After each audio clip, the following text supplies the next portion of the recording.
Look at you and Mom.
Good Saturday morning, wrestling fans, and welcome to SG Live's live stream broadcast of Rocket Duels number 3, brought to you by our AVJ club at Spring Grove High School.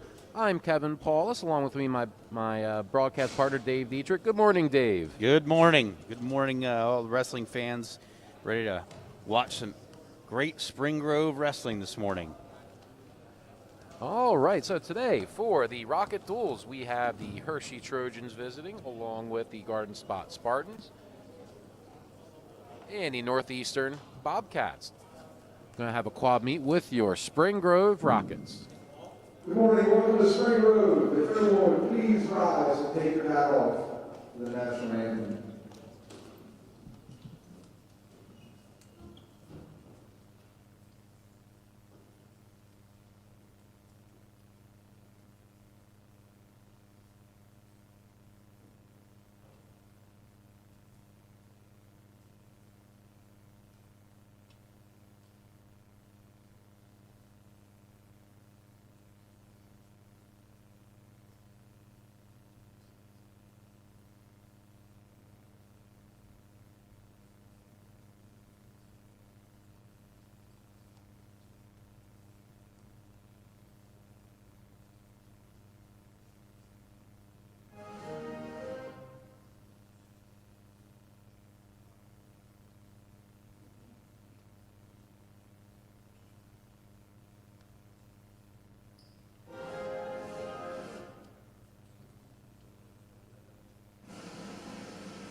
Coaches, wrestlers, please clear the mats. It's time for the Rocket Rumble.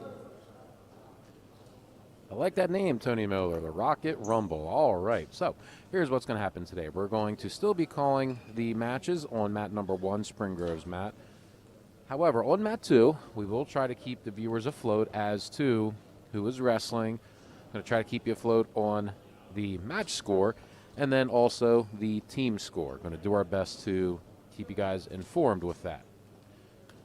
So coming in today, Spring Grove Rockets, overall record 10-2 after scoring a victory on Thursday night over the Red Line Lions. Northeastern is coming in with an overall record of 3-4 and 2-1 within the Division II of the YAIA standings.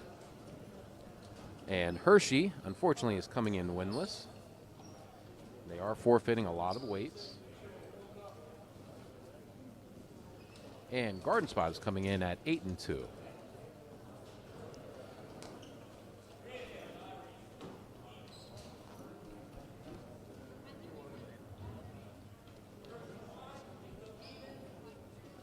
And it looks like today's action will be starting at the 106-pound weight class.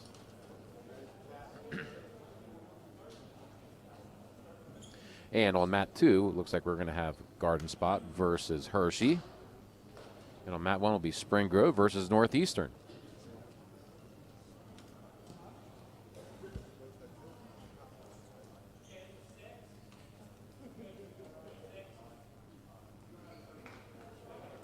And Hershey on mat 2 will be forfeiting 106 and 113.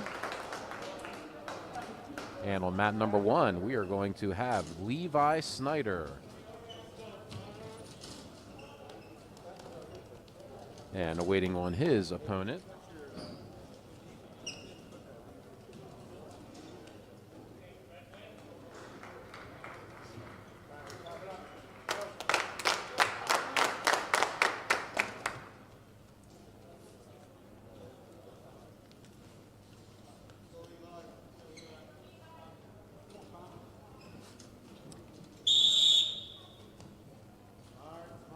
This year, Snyder has been really dynamic on his feet, Kevin.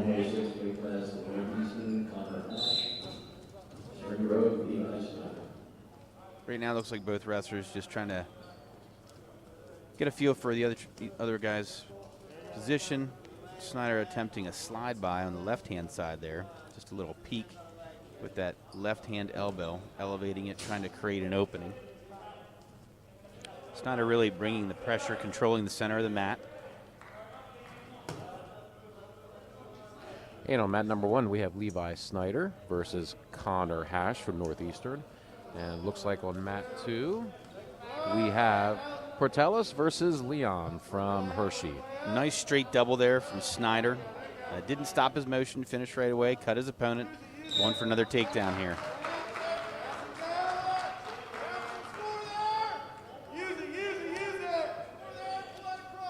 So Ash working a front head and arm here. Snyder getting good pressure back up to his feet, starting to work hands, trying to peel hands here, get out of that position. Ash attempting to step behind and trip. Snyder actually using that to his advantage and finishing a dump from that position. Looks like he has that arm locked up. If he can bring his wrestler backside with that cross arm, looks like he might be able to get some near fall. I'd like to see him come backside so he keeps his shoulder or his opponent's shoulders in bounds to try to score some near fall points. So with 25 seconds left, Snyder cuts his opponent, gives him another escape point, so confident that he can get another takedown. High crotch, left-hand side. Stands it up, runs the pipe. And the official did not award two. He did not award two. That was an odd exchange there. It looked like the official was a little indecisive. Allowed the action to continue, but it ultimately called the wrestlers out of bounds. Snyder just powering through.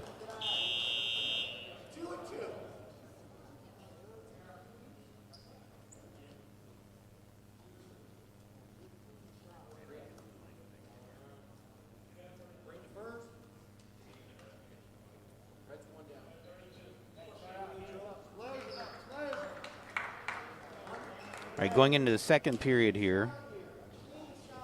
Snyder actually calls for the official to put them in the neutral position, which awards his opponent another point because his opponent had chosen the down position. So Snyder feeling very, very confident on his feet here, Kevin. Yeah, Snyder's been doing very good working takedowns. He's working a variety of takedowns as well. He's really adding a lot to his arsenal. Yeah, he has hit 5 different takedowns in this match at this point. He's got a double leg, high crotch, dump. Drove through, throwing his opponent to his back, and now a snap and spin. Now he's on top, working an arm bar on the left-hand side, wrist control on the right-hand side, actually coming back for a bar half, it looks like. And that is a nasty finish. Looks like he's going to get the fall here, Kevin. Yeah, Levi's always working for the fall, and he scores the fall at 2 minutes and 42 seconds for Levi Snyder. Just a dominant performance there. on mat 2. Looks like top wrestler for Hershey. Kevin, I'm sorry I don't have the name. Working a nice leg ride, trying to come across with a cross face. I just got a text from that table. It looks like it is 138 pounds, and it is Schilling versus Kettner. Let's see if I can have the information here. And it looks like Kettner is Ethan Kettner from Hershey. Looks like he is a pretty tough wrestler coming in. He was 19-4 last year in the 1920 season. All right, back to mat 1. Now let's see Northeastern versus Springboro. Nice quick takedown from Smizer at 120 pounds. Looks like there's a forfeit at 113. I was about to say, I wasn't aware that Smizer was able to descend down to 113. I don't think he would want to even try, Kevin. Smizer working a nice half Nelson, looking to readjust. He's elevating the bottom man's head very well so his opponent can't bridge. Just needs to get a little more weight on his chest. And he gets the fall at 39 seconds. And on mat 1, we have Spring Grove up 18-0 after 120 pounds. And your next weight class is 126 pounds. So Kettner from Hershey going into the second period with a 6-0 lead. His opponent from Garden Spot, chooses neutral. Same exact school colors. I would have said the same thing too. And I think it might even be the same mascot as Chambersburg. And on mat number 1. Mat number 1 for Spring Grove, we have Ivan Vega. Vega just hit a nice straight double leg. He is very explosive from that position. We've seen him hit that double leg many, many times, Kevin.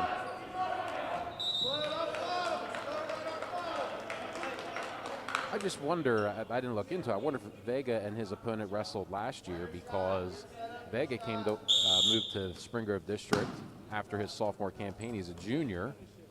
And so West York wrestles in the Division II of YAIA. So I just wonder if they may have seen each other last year, because Vega wrestled 113 last year. Very possible. Again, in this match, Ivan feeling very confident on his feet. Had the official release his opponent, so bringing them back to neutral, giving his opponent another point. However, Vega went ahead and got another takedown very quickly, so he's up 4-1 at this time. Looks like he's working that cross wrist tilt. And he just got his 5 count. The official's holding 3 back points. Vega will have to release that hold in order to get the back points, but it looks like he is going to keep that armbar and work for the fall. And a little bit about Ivan Vega. He's a junior this year, 11-1, scoring the fall at 1 minute and 24 seconds for Ivan Vega.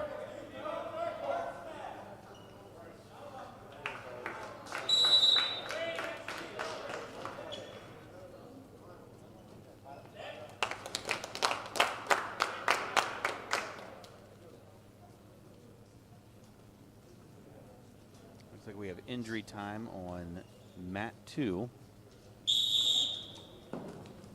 So in mat 1, we have Bryce Weaver. Starts the match with a beautiful low single, transitions directly to a half Nelson. He's actually gathering up the near leg. Readjusting underneath the arm, elevating his opponent's head. Once again, you have to elevate that head so your opponent can't bridge.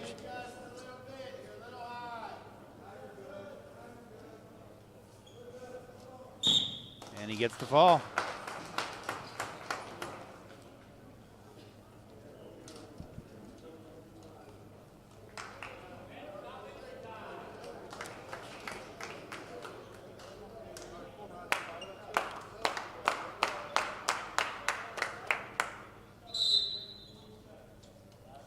Next up for the Rockets at 138 pounds, Jared Baker.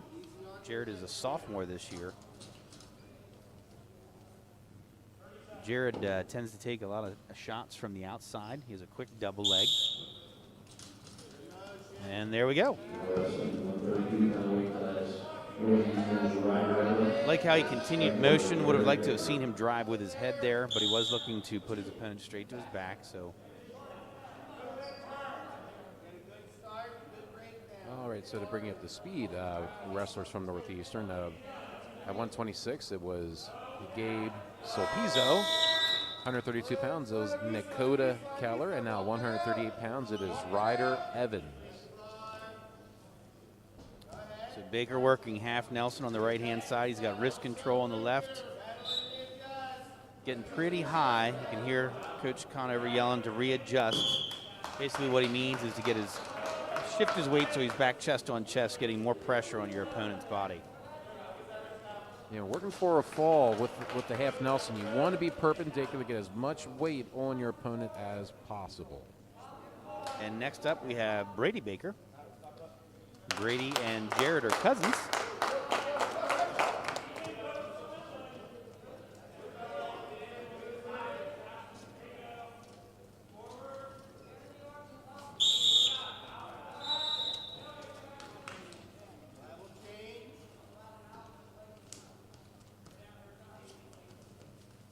So it looks like Brady was attempting to work a Russian arm time on the left-hand side. Versus Springrove's Brady Baker.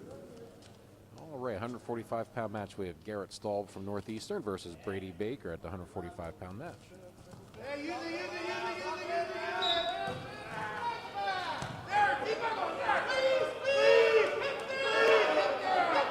No control, no established control. Looks like Brady Baker overextended, overdrove. Quite the flurry there, Kevin. It was a variety of moves there. I'm not sure I could place names to all of them. It seemed like a lot of it was just trying to get bodies in better position. It did look like the Northeastern wrestler attempted a headlock at the end of that flurry. Baker was able to roll through, attack the leg. And defensive fall because Baker was trying to go for a funk roll. Yeah, that is not something you see very often, but you cannot lay flat on your back.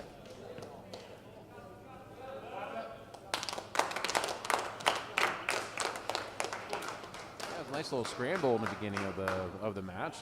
Both wrestlers going really, really fast, high pace.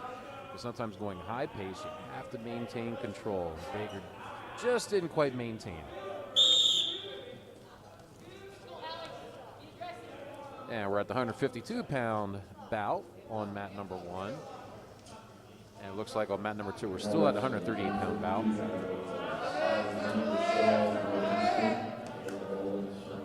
And it's Alex Stahl from Northeastern versus Caleb Bolin from Spring Grove.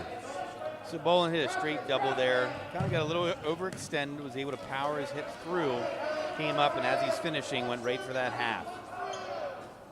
So he's got his opponent on his back. He needs to readjust here, elevate the head as we were talking about. It looks like he has that near arm, and he's elevating that.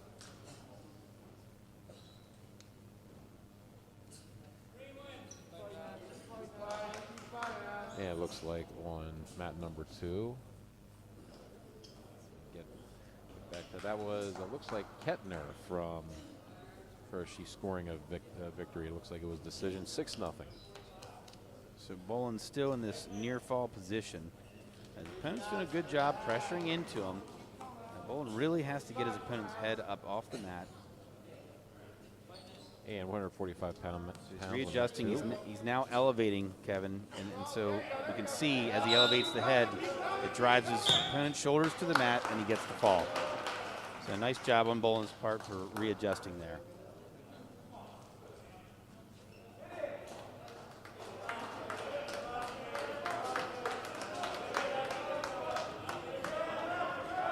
Next up for the Rockets, Isaiah Mummert, freshman, wrestling 160 pounds. It's a tough weight class to come into as a freshman, and Isaiah has had a good year this year as a freshman, 160 pounds. Here lately, he's been wrestling some much older, I guess more physically mature wrestlers, juniors, seniors that are looking to go on and wrestle in college. So they just have a little more experience, a little more strength, a little more, just a little more in the toolkit. And so it's been a tough run here the last couple matches for Mummert, but very tough freshman wrestler. He's going to be fun to watch over the next 4 years. His last 2 matches, Ryan Fry from Redline and also Sean Smith from Carlisle, both are seniors. So yeah, and I believe Ryder Davenport from Chambersburg. So yeah, he's had a last 3 matches have been tough for him, but he's a wrestler, very athletic, as you said, and he will bounce back. Gain valuable experience from those matches. But at 106 pounds, we have Ryan Mallet from Northeastern.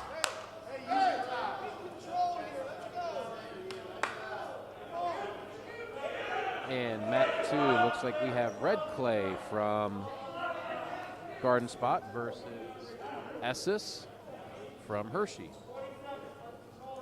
Like we are on blood time here on mat 1. Just talking about that freshman experience, Kevin. It's tough for a freshman to come up, wrestle at the high school level. You go from wrestling at the junior high level, which is very competitive, but it's just like moving from any one level to another. There's a change in pace, there's a change in experience, there's a change in size and strength, and adjusting to that takes time. And so that can be very challenging for freshmen. In my experience as coaching, that was always something that we noticed. And in my experience as a wrestler, it was certainly something that I noticed. And so, that's kudos to the guys that come up and do that, because while it can be very intimidating, it's also it's a phenomenal experience for them to be able to make that adjustment a year earlier, because it's only going to benefit them in the long run as they continue their career. And bring it back to action. We are at 0-0, 160 pounds. Mallet from Northeastern versus Mummert from Spring Grove.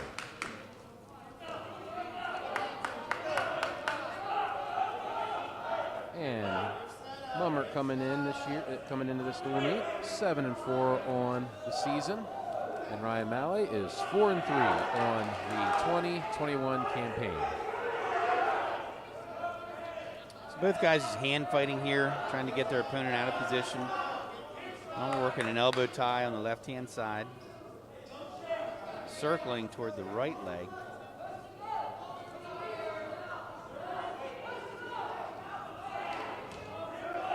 Would really like to see both guys trying to circle their opponent out of position. Mummert takes a straight single on the right-hand side. He's attempting to readjust up the leg, cutting across to a double, and he finishes. Going right to a tilt, try to get the 2 points right away, but didn't quite get the near fall, but at least he got the takedown. And short time, 8 seconds left. Looked like the official was really kind of hesitating on awarding that 2 points there. That was a little surprising. Although they did kind of get into a little scramble there where it looked like Mummert was attempting to tilt. I guess maybe the official was interpreting that as maybe Mummert not establishing control yet. So we go into the second period here, 2-0 Mummert. So we got that takedown really close to the end of the period. And Kevin, we've talked about that many times, scoring those points at the end of periods. It's huge. It's a momentum changer. It certainly changes potentially the advantage of a wrestler in a match. So excellent job there by Mummert. And Mummert had choice to start the second period. He defers. Mallet chose bottom to start. And on mat number 2, I'm waiting for match information on mat number 2 at 160 pounds. So it looked like Mummert working cradle here. He's attempting. Now he's got cross wrist. Looks like he's going for that tilt. Wants to keep his hips tighter to his opponent there.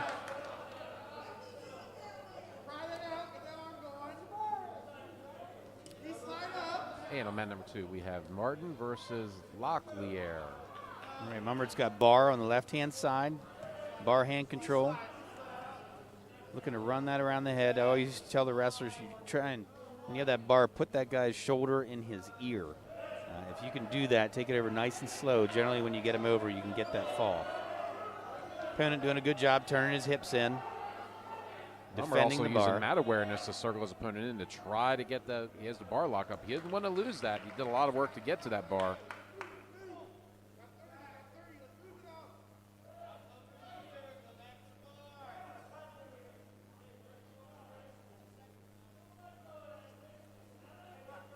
And stall call on the Northeastern wrestler, Mallet.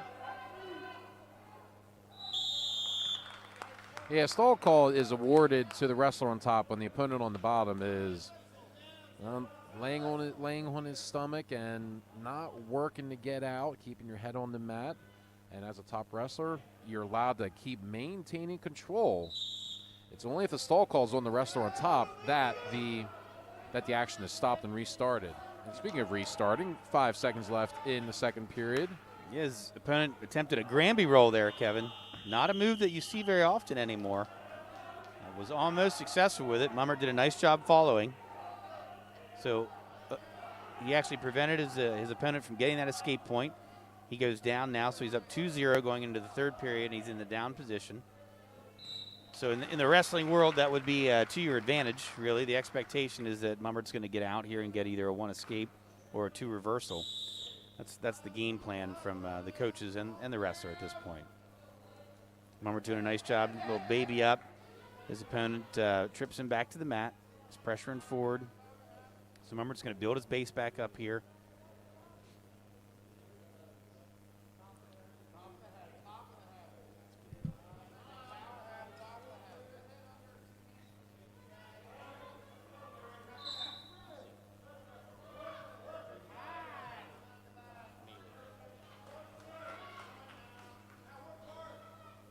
So Mummer gets the reversal.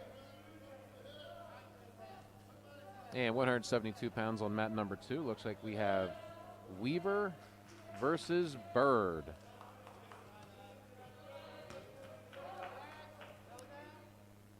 So if our wrestlers are paying attention to these matches, it is very important to see how the official is calling things. And we're seeing a pattern of the official in this match really being very intentional and waiting until wrestlers have clearly, 100% clearly, established control before awarding any takedown, reversal, and so on. And so they really need to make sure they're getting that position.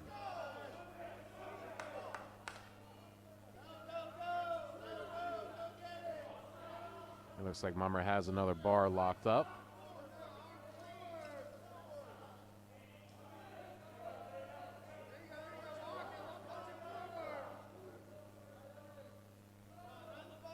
So he's trying to work the one-on-one. Capture that one-on-one, your opponent can't post and even do the short sit-out from when you're having the bar run against you. And we have another stall call against the Northeastern wrestler. What's happening there is Maley's laying on the bottom. He's got his wrists tucked up underneath his chest, and that's demonstrating no attempt to get off the bottom. It's just a defensive position to try and avoid going to your back. Which, from the perspective of the bottom man, I get it, but you have to be able to, you have to move, you have to work and create action, which obviously opens you up to potentially getting put on your back by the top man. But it's against the rules in wrestling just to lay there. And Mummer earns a 5-0 decision at 160 pounds over Ryan Maley from Northeastern, to bring the dual meet score to 45-6. Spring Grove heading into the 172-pound match.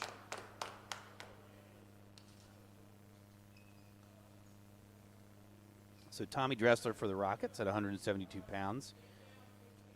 Very, very dynamic wrestler here, ladies and gentlemen. Get ready to see a show on your feet. So we have outside single, right-hand side, elevating the leg. Ends up sitting his opponent down, and now he's going to let him go. And Tommy Dressler's opponent is Adam Stockbauer from Northeastern Bobcats.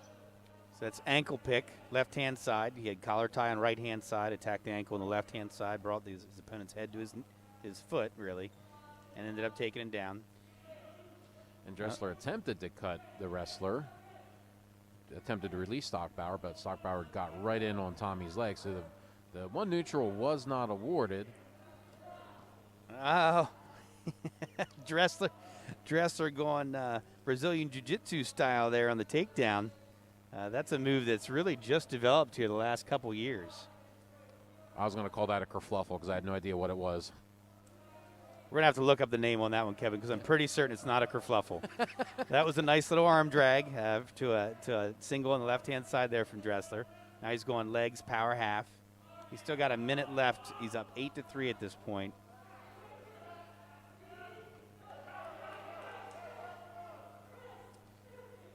little bit about Tommy Dressler coming in. He's a senior, 11-1. He has 93 career victories for Spring Grove. He's qualified for states as sophomore and junior seasons. Went 32-7 last year, working for the fall with a bar. So Dressler just using an arm lever with his legs to turn his opponent there, readjusted to a half Nelson, and ends up putting him away with the fall. Minute 40 seconds.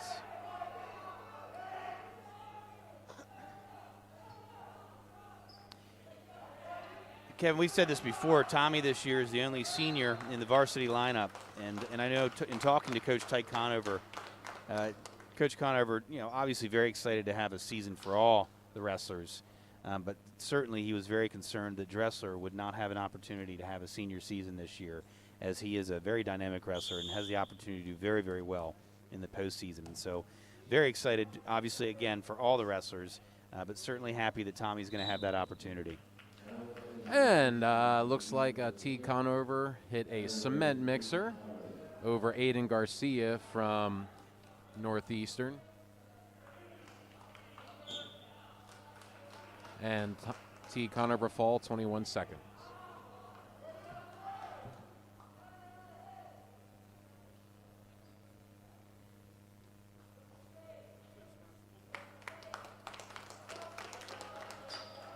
So the overall match score right now going into the 190. Yeah, it should be 215 because 195 is no longer a weight class. Yeah. So 215 pounds. We have Mike Hershey. Actually, Mike Hershey Jr., I believe. His dad and I were on the same wrestling team in high school back in, we graduated in 97.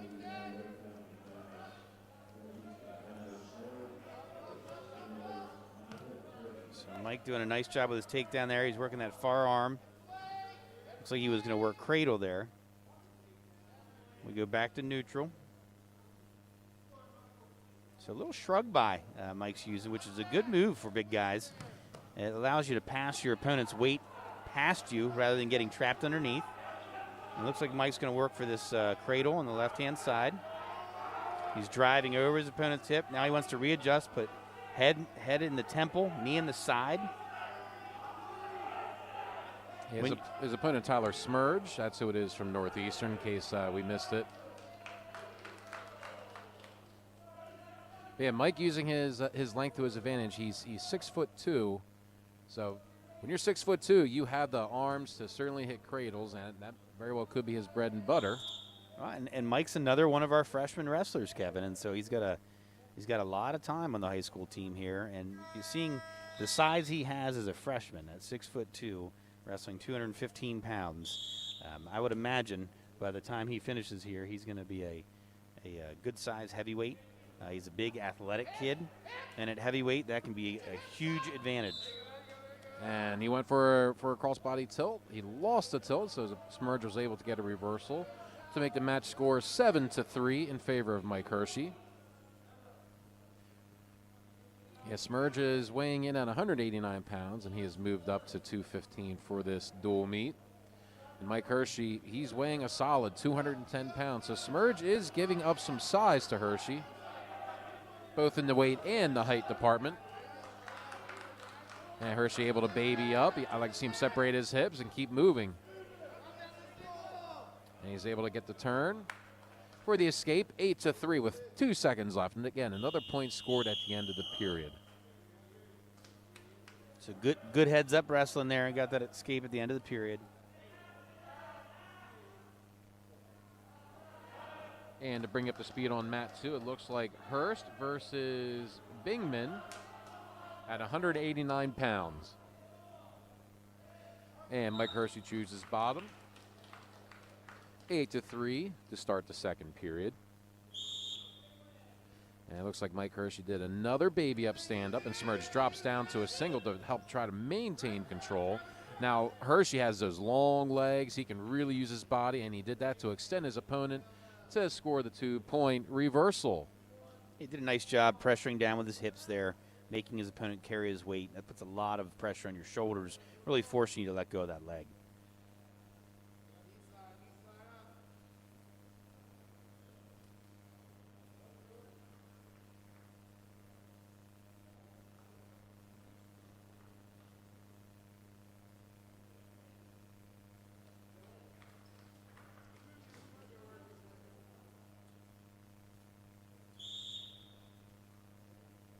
And it looks like the final dual meet score on mat number 2.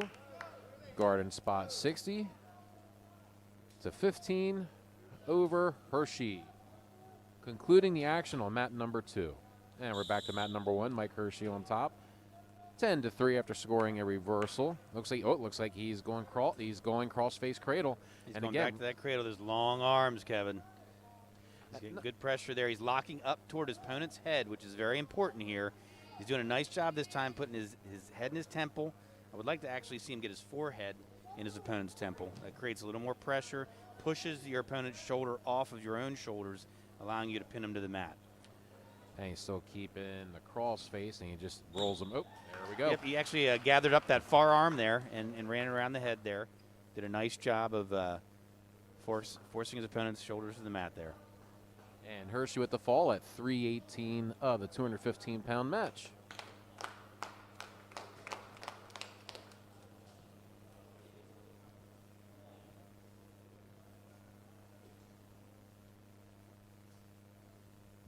At 285, representing Northeastern is David Perry, representing Center Grove is Logan Hurst.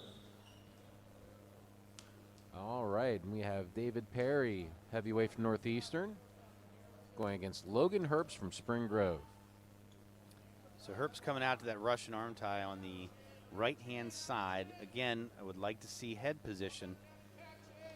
Switches off to a straight double. As his opponent sprawled there, Herbst was able to circle around, taking the pressure off of him and allowing his opponent's weight to force him to the mat.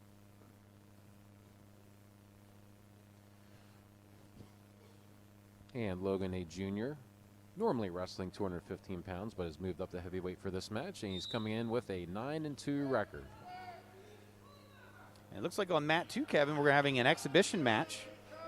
Tanner Grimm from Spring Grove, another freshman on the high school team, wrestling an opponent from Garden Spot.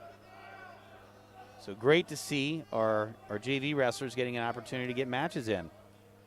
Logan Herbst going for the fall here on mat 1 as Kevin starts throwing papers off the table from the upper deck.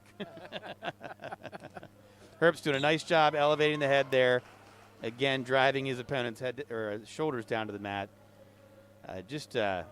Really, when we look at that overall match, ladies and gentlemen, that was just a mismatched dual match overall. Spring Grove dominating 69-6. And your match summary for Spring Grove versus Northeastern. Levi Snyder started off with a fall at 106 pounds over his opponent Hash at 242. 113 pounds, Braxton Rice received a forfeit. 120 pounds, Heath Smizer scored a fall over Weaver at 39 seconds. 126 pounds, Ivan Vega scores a fall over Sulpizio fall at 124 of the first period. 132 pounds, Bryce Weaver scores a fall over Keller at 26 seconds. 138 pounds, Jared Baker scores a fall over his opponent at 31 seconds. 145 pounds, Alex Staub scores a fall for Northeastern over Brady Baker Quick at 1 pause in minute. the recap there. Kevin Tanner Grimm just was awarded a fall at the 106-pound consolation match, exhibition match. And next up for Spring Grove, we have Luke Smizer, another freshman for the Rockets, wrestling on the high school team.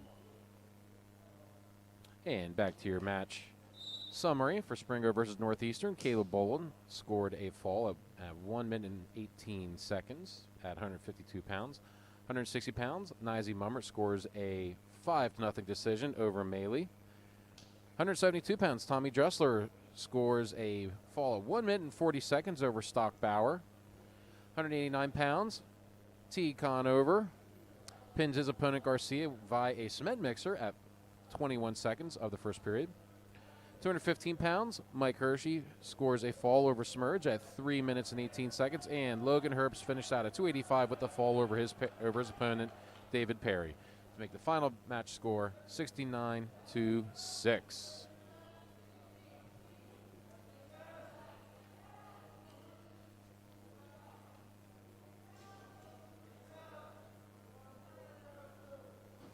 And unfortunately, we don't have the Garden Spot wrestler's name, but he scores a fall over Luke Smizer. And it looks like next for Spring Grove, we're going to have Gavin Shivert.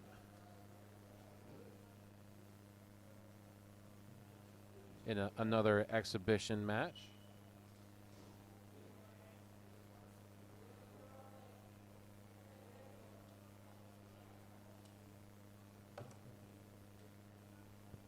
And the table is not giving me the Garden Spot wrestler's name.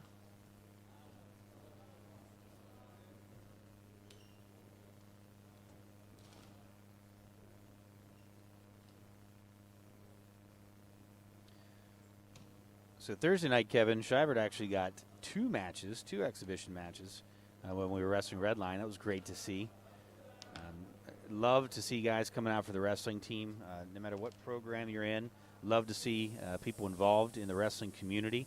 We've talked about this before. It's really a family, and so being able to create these opportunities for our JV wrestlers to get these exhibition matches is very, very important. They practice all week just as hard as everybody else, and they should have the opportunity to compete. So love this opportunity for our student athletes.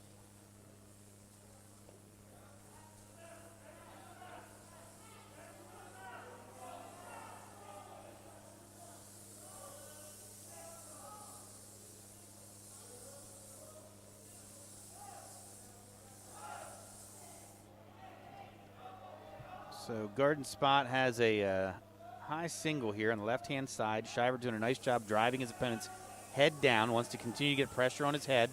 Get a little more pressure on that whizzer. If he keeps that whizzer in, he can still defend this even from the mat, as he does, and he's able to work out of that position. Does a nice job. Now he's transitioning to his own offense into a front head and arm position. Trying to drag his opponent to the mat. Goes inside trip, puts his opponent right to his back. Really an excellent move. Nice job for Shivert. That is an advanced move, ladies and gentlemen, so excellent job on his part. Inside trip's not something you see very often. And that was Nick Gleason from Garden Spot. I don't think he's any relation to Jackie Gleason. You never know, Kevin. This is true. There's plenty of famous people that do come out of Lancaster. And for those that do not know, Garden Spot High School is the Eastern Lancaster County School District. Actually, a very, very nice facility at that school. Beautiful gym. And we have a stoppage. It looks like this is Jaden Rice.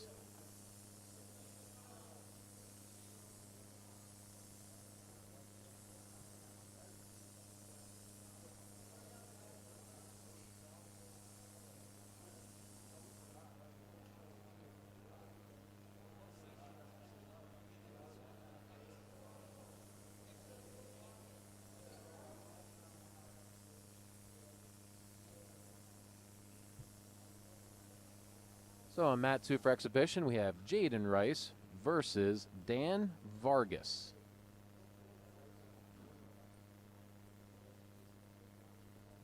Jaden Rice is the younger brother of Braxton Rice. We're also the younger brothers of former Spring Grove wrestler Camden Rice, who was a senior last year for the Rockets.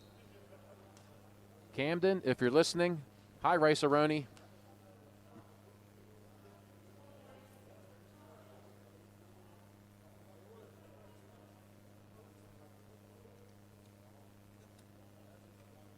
So you can see that Jaden has his knee taped up on the right-hand side. Earlier this year, Jaden had dislocated his kneecap. I was talking to his dad about that. Sounded like an excruciating experience, not something that I certainly would want to go through. But he has bounced back. He's back to wrestling live, obviously, and so it's great to see him back on the mat. Took a shot and he got extended, and it underneath from his shot, and that's very tough to score from. His opponent's able to sprawl and get the 2 points.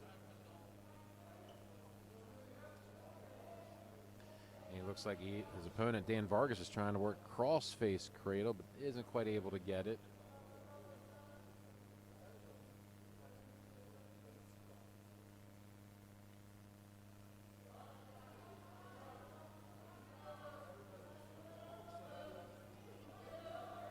And Rice in the short sit position. That's something that Spring Grove does practice quite often, the short sit, but isn't quite able to turn. He got his hips away from his upper body there. He got a little extended, Kevin, as he was trying to do that last turn. You want to keep yourself in a little bit more of a powerful position, hips up underneath your chest, so as you make that turn, you can be more explosive in your movements.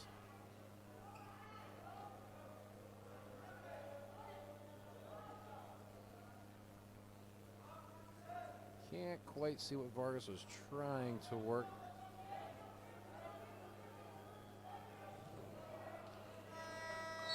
And that's the end of the first period.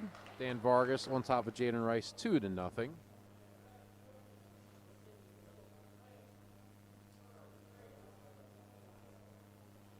And Jaden Rice deferred, and Vargas will choose down to start the second period. Vargas on top, 2-0.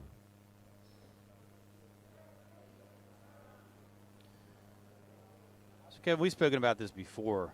As we run these events and you look at the success of the Spring Grove Wrestling program, so much of it is about community support. And as I look around this gym, even with only running 2 mats, the tables are being run by community volunteers, people that have given their time to the program since their time in the Paper Town Pinners, following their young wrestlers as they're starting out in the program, and now the whole way up through. And it's just a phenomenal thing to see in a community, and you can only really, it verifies the belief that we have that if you want to have a great program, it's got to be a program that's really supported by the entire community.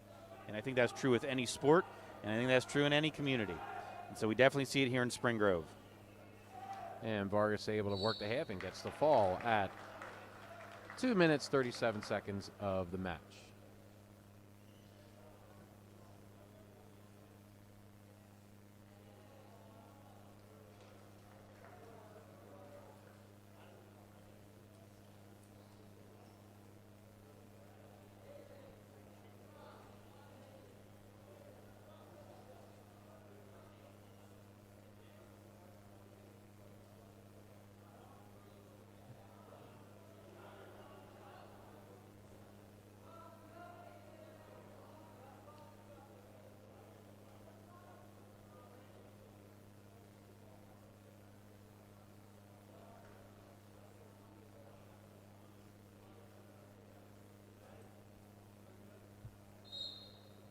And we have Brady Schaefer from Spring Grove.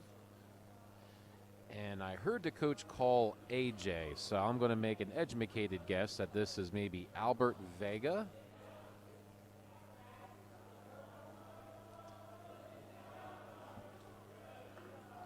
Schaefer doing a nice job with that front head and arm, bearing his head, circling around, getting that 2-point takedown. Now he's going to work on top. Doing a good job making his opponent carry his weight. Now he comes out to the side. Looking to establish a power half, it looks like, on the right-hand side. He's got the arm laced through there and is now driving, readjusting the half. He's going to sink his chest down. So, again, elevating his opponent's head. I know we've been saying that all day long, but that's basic wrestling, ladies and gentlemen. If your opponent's head is off the mat, they can't bridge off their head. And so if they can't bridge, they're on their back. Next up for the Rockets is Devin Moore. Devin is our only other senior on the team this year. So a very young crew that we have for the Rockets. And this appears to be looks like it's going to be the final exhibition match between the Spring Grove JV wrestlers and the Garden Spot wrestlers.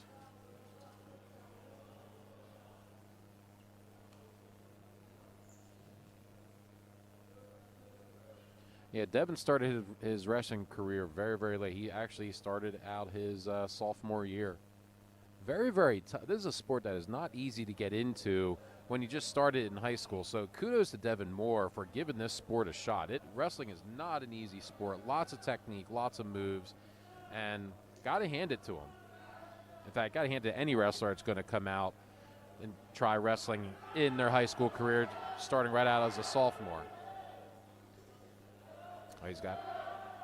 So I'm glad to see Moore release that hold that he had on his opponent's head there, as he was actually getting himself into dangerous criteria. It does look like his opponent has locked up a cradle on the near side, although his lock is too close to the leg, which makes it very difficult to finish that cradle against your opponent. Moore is now attacking single leg and is able to reverse his opponent. Excellent job. Now he's got near leg, is able to turn his opponent, and is getting back points. So we go from a spot where Moore was in danger of going to his back, and he's able to reverse his opponent. He's now in a headlock position, elevating his opponent's head. He's getting perpendicular, as Kevin had pointed out before. It does look like his opponent's sneaking out the back door here. Moore needs to be aware of his position on the mat, readjust so he doesn't give up any points here at the edge of the mat. Now he's going to drag his opponent back inbounds, or maybe he's going to work for the fall right there at the edge of the mat. The official Bob Gano looking to see if those shoulders touch. And they do. Moore gets the fall. Congratulations to Devin.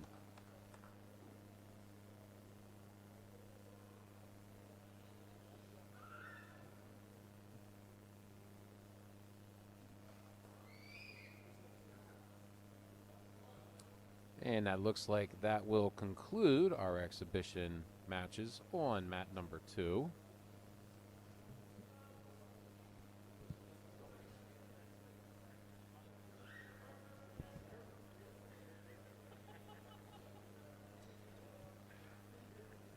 Here we begin round 2 at 9 o'clock. Round 2 will begin at 9 o'clock.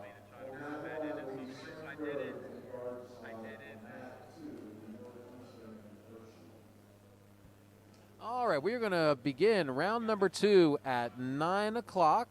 So we're going to sign off for now, Rocket Wrestling fans. We're going to sign back on at 8:57 to give you the pre-match introduction for the teams wrestling. And to give you a break from us.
And welcome back, wrestling fans, to the Rocket Duels. We're going to be starting round 2 at 9 o'clock. And again, I am Kevin Paulus, and along with me, Dave Dietrich, my broadcast partner, who will be back momentarily. But during this time, it looks like it's going to be Spring Grove versus Garden Spot on mat number 2. Now I'm going to give a little preview of the Garden Spot Spartans. Now, for those who do not know, Garden Spot is located in the Eastern Lancaster County School District. Garden Spot is coming in now with a 10-2 record with their duel for this duel against the Rockets. Some of their key victories include a win over Central Dauphin East, Redland, and Mannheim Central. Garden Spot wrestles in the Lancaster-Lebanon League in Division II, and they will be competing against Spring Grove, who are now coming into this dual meet at 11-2. And to start today, Spring Grove was sitting at number 7 in the power rankings. Round number 2 will start at the 113-pound weight class. But before we get started, we do have to do the coin flip to start the match. The coin flip is important because whoever wins a coin flip can determine who goes out first at which match. And that can determine a coach's strategy and also lineup changes to get better matchups. And it looks like as the wrestlers are awaiting in the center of the mat for the officials to come back and do the coin flip. A little bit about some Garden Spot wrestlers. They are led by Dustin Swanson at heavyweight. And we'll talk more about him when we get to heavyweight. They also are led by Adam Hahn, Diego Portelis, Mason Casey, Garrett Gare, and Aaron Martin. Some of the leaders for the Spartan wrestling team. And from the looks of it, looks like Spring Grove won the coin flip.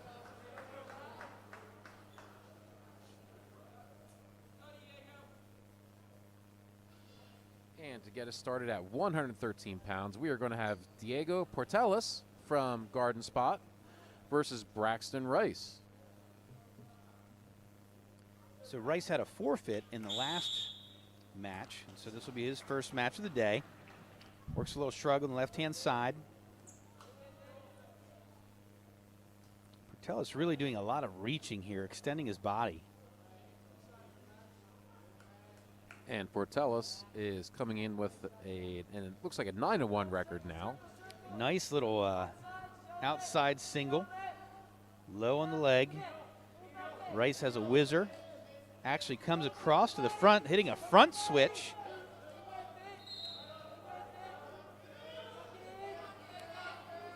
Doing a nice job getting pressure down with his hips, creating a very uncomfortable situation for his opponent.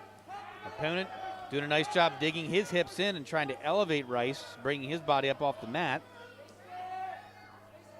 And Rice doing a good job of getting his hip down, making it very, very hard for Portelis to bring him up. Now he's able to scoop him up, and still nothing awarded. Oh, now we got the awarded 2 points. That was an interesting call there, Kevin. I don't know that Portelis had really established control there. Yeah, I have to agree with you on that one, Dave. I don't know if there was established control. So Rice again doing a nice job extending. He's got to continue that pressure though. Would like to see him keep Portelis flat on the mat and start really ripping at those hands.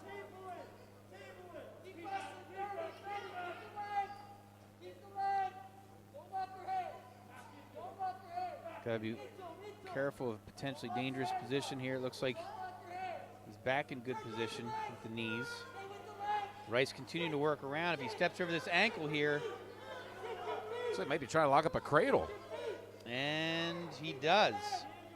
He stepped over the ankle, so he's got the 2-point reversal. So that was a hard-fought period, Kevin. So the score is 2-2. A lot of scrambling there in that period. Well, Two with that, pretty evenly matched wrestlers here. well, with that takedown,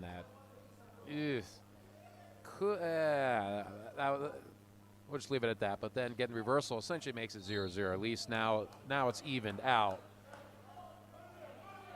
And a little bit of equipment difficulties for Portales on mat 2.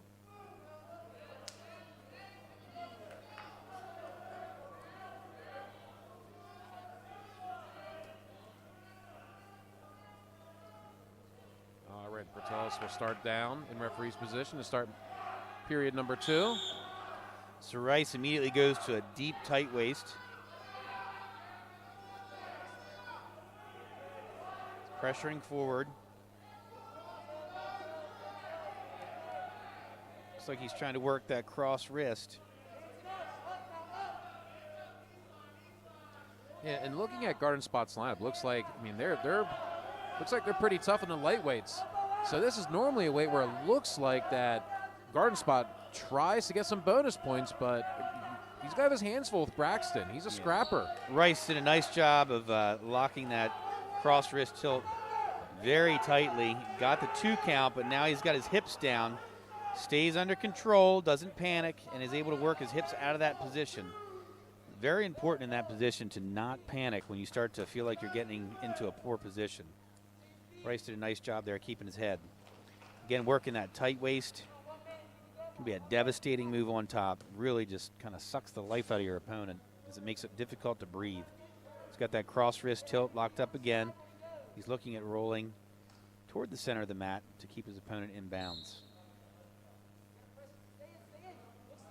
So looking to back trip from neutral. Has to return his man to the mat so he doesn't get called for stalling here. Does a nice job switching off to a double and stepping across. Now he's got armbar right hand side.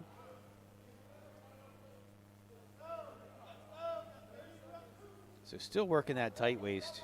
Doing a nice job driving his opponent forward, keeping his pressure forward so his opponent can't get his body up off the mat. Looks like he's working that cross wrist tilt again. Now, when a wrestler, if they try to throw that tilt and they don't quite get the opponent over to flip him over, usually they try to come backside. Use their legs, dig into the mat, and come backside. So short time here. Rice needs to make sure. And he does not give up any points there at the end of the period. So good job, good heads-up wrestling. So that was a win that period, Kevin, as we started on the top position and got 2 back points. So Rice did a nice job there. And it looks like we have blood time on Braxton Rice. And in PIAA, blood time is 5 minutes. So wrestlers 5 minutes to get the blood to stop. Now the trainer will tell the referee when to stop the clock. When the blood is stopped, then the rest of the time they'll say is for cleanup. And Braxton Rice will start down to start the 3rd period with a 4-2 lead over Diego Portales from Garden Spot at 113-pound match.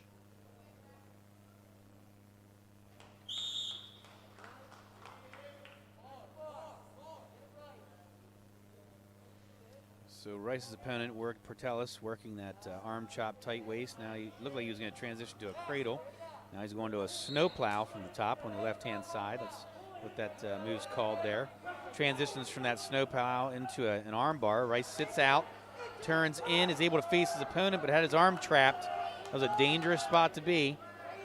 He could have got taken right over to his back. Yep, he's got arm over though now. This is a good position for Rice.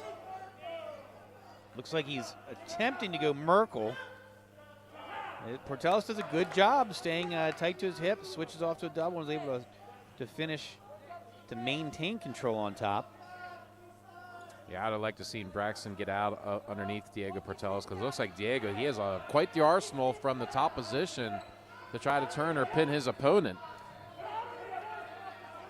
That said, Kevin, it looks like he's riding pretty parallel right now. Rice doing a good job just staying in a solid base. Looks like he's attempting to baby up, but Portales has kind of got a modified Western ride here. He's not stepped over the ankle. Rice actually just for reversal. Yeah, hips into him and steps over. Looks for the half. Oh, And the potentially official calls dangerous. potentially dangerous to stop. Which is understandable. That arm did not look like it was in a good position. So That's why it's called potentially 6-2, dangerous. 34 seconds left. Rice will be on top when we restart. Yep, and they are starting the injury clock. Wrestlers have 1 minute and 30 seconds of injury time. The only exception, you get 2 minutes if it's deemed an illegal slam. Then the wrestler is given 2 minutes for their injury time. But this one here, it looks like there was nothing illegal about the move. Over on mat 2, the score was tied 2-2 with about 12 seconds left. And it looks like the wrestler from Hershey ended up getting 3 near fall right at the end of the period. It's a huge score for Hershey there. And they stopped the injury time on mat number 1. It looks like I might stand correct. I saw 2 minutes get put up for injury time unless they changed the injury time rules. But when I last was an active coach, it was 1 minute 30 seconds. And Rice is going to start the action. 6-2 lead on top. 34 seconds left in the third period. Rice immediately goes to that tight waist and drives forward. Tight waist arm chop. He's taking his opponent's supports away, really sinking that tight waist deep. That is tight, Kevin. He uses that to go to that cross wrist, and now he's working that cross wrist tilt again. He didn't quite land perpendicular to his opponent to try to catch his opponent's hips. He landed parallel with his opponent. His opponent was able to roll through. 4 seconds left. Rice just wrestling smart now, staying on top. As time expires, he wins the match 6-2. That was a good victory for Braxton Rice. And we are moving to the 120-pound match.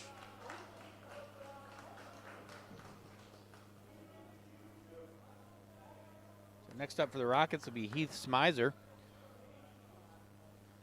And it looks like Garden Spot's going to forfeit. That's always frustrating as a wrestler when you're expecting to come out and get a match and you get a forfeit. You work hard all week to be able to compete on the weekends, and it's just always disappointing. So next up for us, for the Rockets, will be Ivan Vega.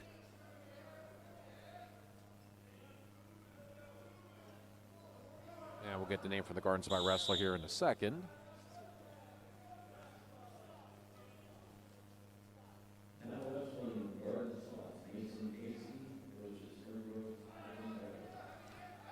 All right.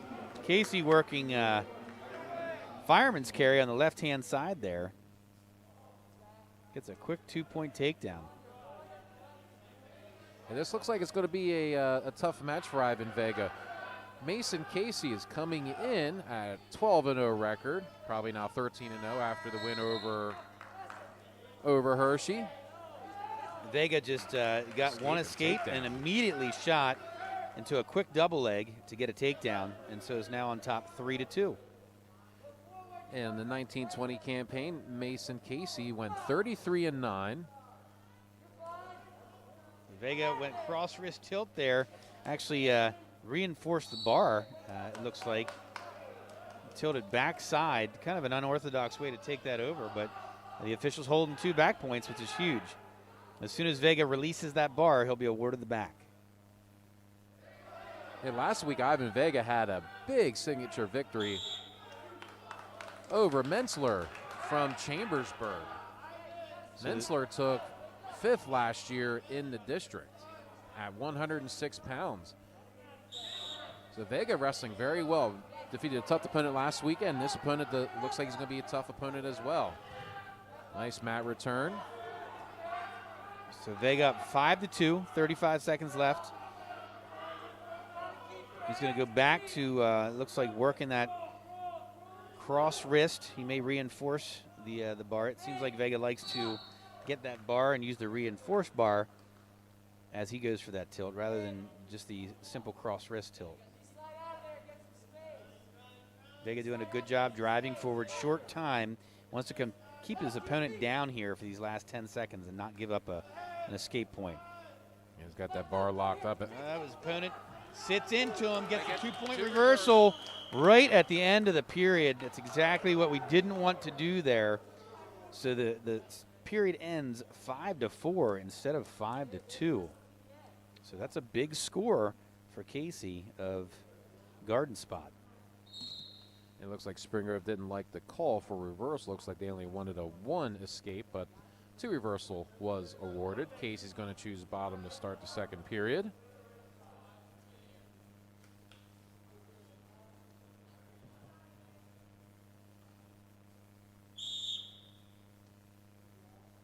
And again, Vega working that arm on the left side.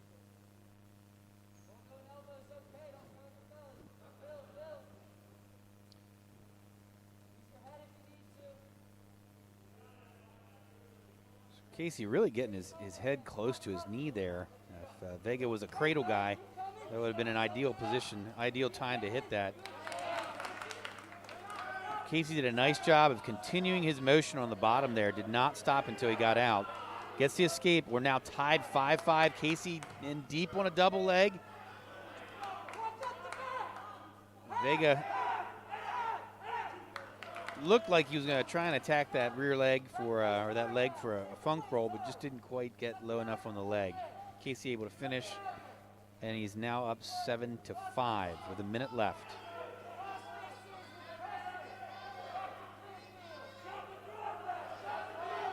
And when Casey escaped from the bottom, we talk about transition from move to move to move. He did not stop moving.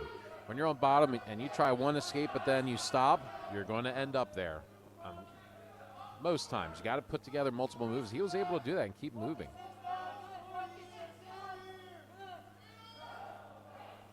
Casey putting a lot of pressure on Vega here.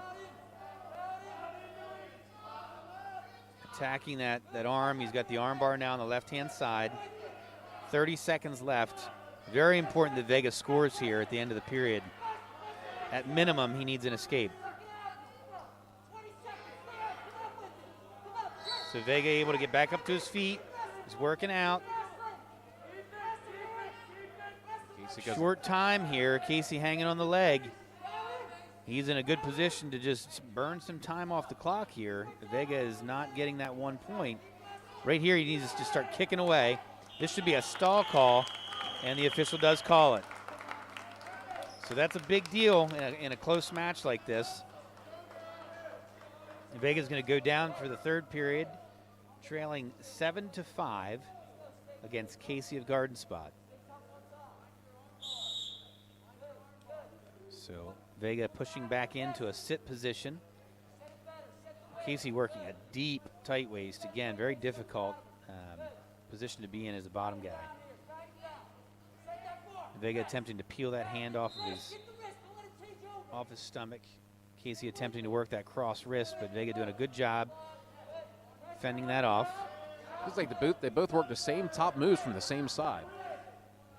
Yeah, I'd like to see Ivan create a little more space with his hips.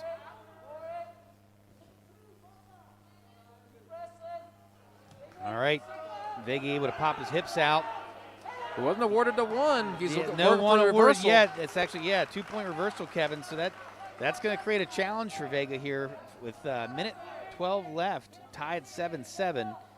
He's got to control his opponent for the entire period. If he could get some back points, that would be ideal. He's got his bar locked up.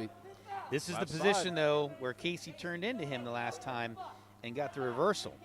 And so he's got to be really careful here. It seems like Casey's very comfortable in this position. That arm was coming up.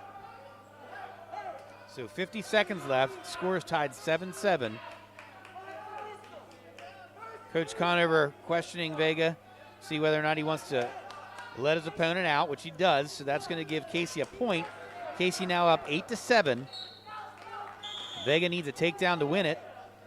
Casey has already been called for stalling. So if he gets called for stalling here, a stalling point will tie the match. Looks like Vega's pressuring in. Vega's pressuring in, Kevin, but I'd like to see him be a little cleaner with that pressure. You don't want to just dive in. One clean shot will get the takedown here. He actually walks right into a fireman's carry position. Casey's got his hips down on the mat. Vega working the funk roll here. They get into a scramble. Vega got his hips up. No, there he gets the 2. Huge takedown with 15 seconds left here. Vega's at the edge of the mat. We've got to just keep him in bounds here. Burn some time off the clock. Casey should be really working to kind of shift himself out of bounds. You got to be careful with that, though, because you could get called for fleeing the mat. What a match. What a match. So Hard Vega fought match. pulls out a hard fought 9-8 win. Great job to both wrestlers. And with that 9-8 decision by Ivan Vega at 126 pounds, it brings the dual meet score to 12-0 in favor of Spring Grove. And grab Bryce Weaver from Spring Grove. Bryce wrestled with a lot of aggression in the first match of the day. I'd like to see that continue here. He has a great offense. He also has a very, very good defense. And sometimes it seems like he gets kind of into the mindset that he's going to be more of a defensive wrestler in a match. And from Garden Spot, we have Garrett Gear. He is coming in with a 13-0 record this year. So Gear coming out with just a collar tie and kind of a knee pick on the outside there as he circles around Weaver. Weaver attempts a low single. Gear front head and arm, buries the head in the side, attacks that rear leg, and it looks like he's going to get 2 points again here as he pops his head out. Gear looking to be very comfortable on his feet.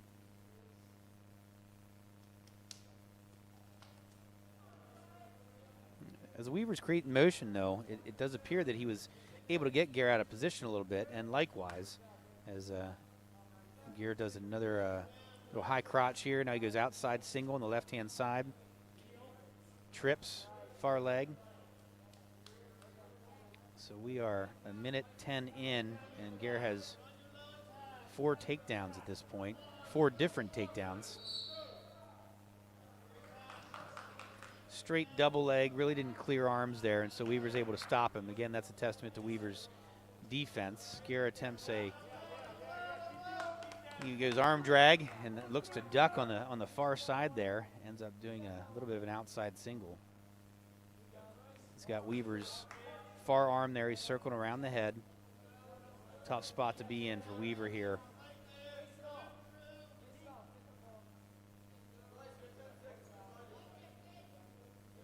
Short time here. Tough position to fight out of. See if Weaver can do it. See if 3 seconds left. See if he can do it. And not good job by Saved Weaver. by the bell. Good job by Weaver to fight out, just fight off his back, or not fight off his back, but ward off the fall.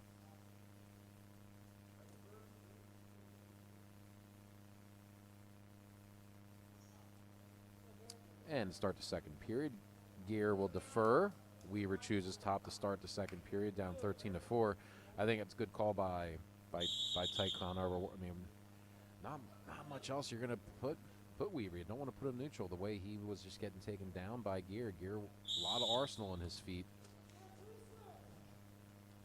So Gear immediately off the whistle goes to a switch, and from that switch goes to a standing position. Weaver able to re-attack low on the leg. Gear has a whizzer in. With his left arm there, it looks like he's stepping over. A little tilt here.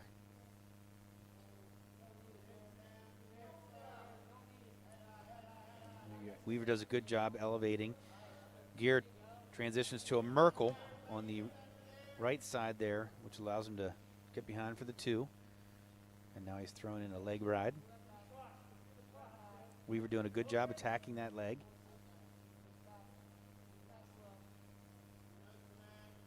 Gear seems to be just very comfortable in all positions, Kevin. He appears to be a very experienced wrestler. You know, I did some research. All I found last year was just a 3-0 record for Gear last year in the 1920 campaign. You know, looking at the wrapping on his leg, maybe that was a big catalyst as to why he only had 3 matches last year.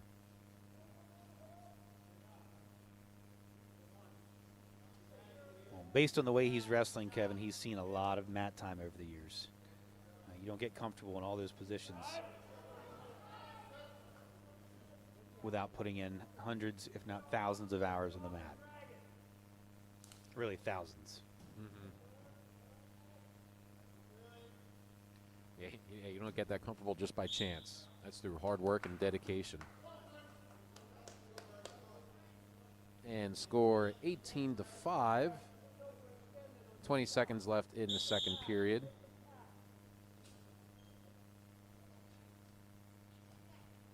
So Gear working Russian arm tie, left-hand side, passes it by, goes to an outside single, transitions to double. Score is now 20-5, and Gear is awarded the technical fall 1:52 into the second period.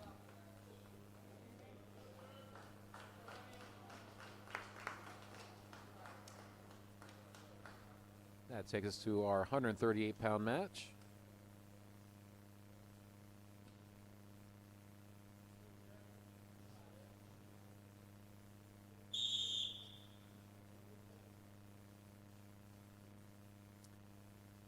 So Jared Baker, again, he has a nice outside double leg.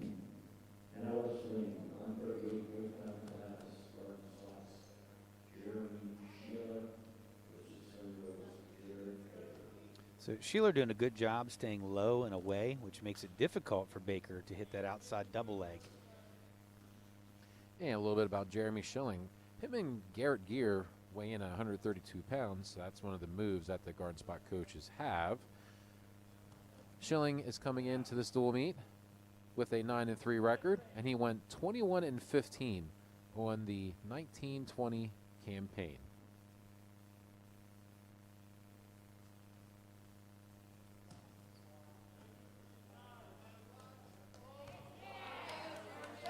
So Baker felt like he had an opportunity there on a double leg.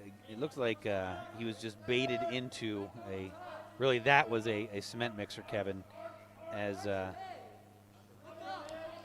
Schilling took him straight over the top there to his back. Baker doing a nice fight job by Baker. Good fight by fighting Baker. that off. Ends up getting the reversal. Good heads up wrestling.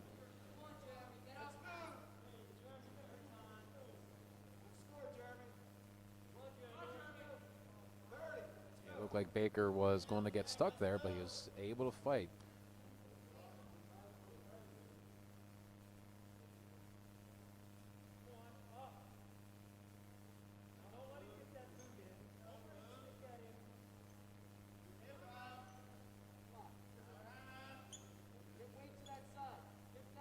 And Jared Baker from Spring Grove, he is a sophomore, bringing in an 8-4 record to this dual meet.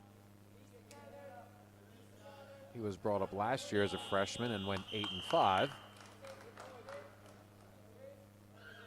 And we talked about bringing up a freshman wrestler to get that experience, and it seems like it has certainly paid off for Jared. Good experience, bring him up, get used to the pace, get used to the physicality of high school wrestling. So back to neutral here to start the second period. Schilling on top 5-2, 138-pound match, dual meet score 12-5. Little eye poke action there, Kevin. Hey, it worked for Ric Flair.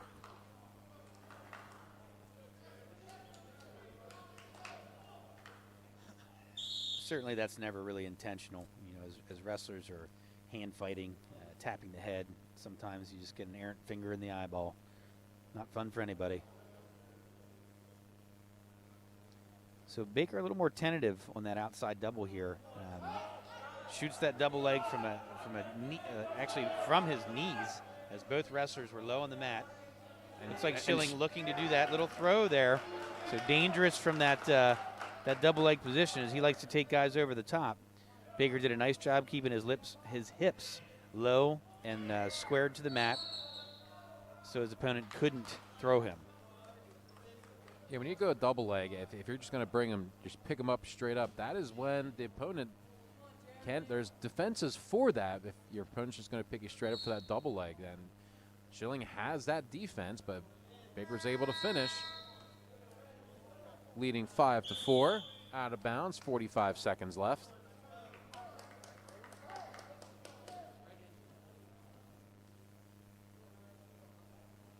And we have injury time for Schilling.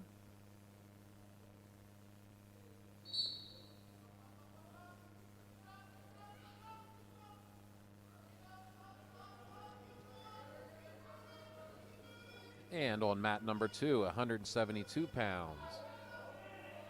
See if I get, it looks like we have Stockbauer versus Bird.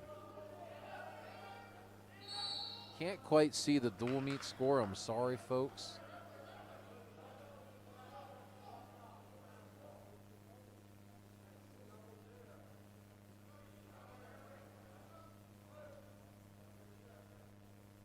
So in this match, Kevin, on mat 1, Baker doing a nice job of adjusting to his opponent's ability to throw that cement mixer from that double leg position. He ended up on that last double shooting from his knees, which is generally not something that we would recommend, but he saw an opening, and all it takes is a little bit of an opening. He saw that opening, took it, ended up getting that double leg. And that score that's a big deal there. He's working until he's trying to get him over. He's got to watch he doesn't get a defensive fall here. Yeah, the official looked like he was really looking for that. Yeah, when you have that cross-armed ready to hit that tilt, if you can't get him to roll over, then you can dig your legs in the mat and come backside and just land perpendicular with your opponent.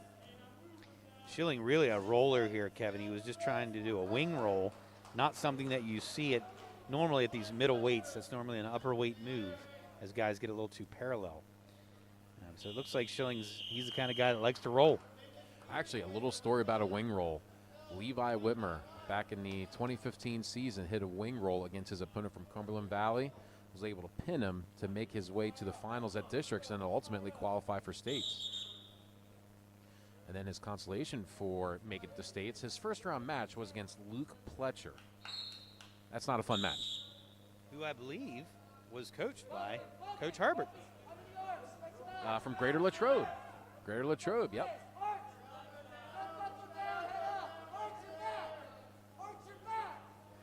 And Schilling starting the third period. He has double legs in. He's almost had Baker in criteria for the near fall points. Doesn't quite get it, but he still has that boot in. Actually, his boot is across Baker's body. So Baker's down 5-4 here in the third period. Really needs, obviously, the escape or a reversal to either tie or win this match. Schilling doing a nice job riding legs, keeping his hips in good position right now, which is very challenging for the bottom man. And generally speaking, a top guy that can ride legs can burn a lot of time off the clock. So Baker's got to work at getting these legs out so he can get that opportunity to get off the bottom. It burns time. It also burns energy of your opponent carrying that extra weight. It wears you down in the third period. Schilling working double legs here. That's a tough spot to be in here, Kevin. So a minute burned off the clock already. Baker beginning to run out of time as he's working from the bottom.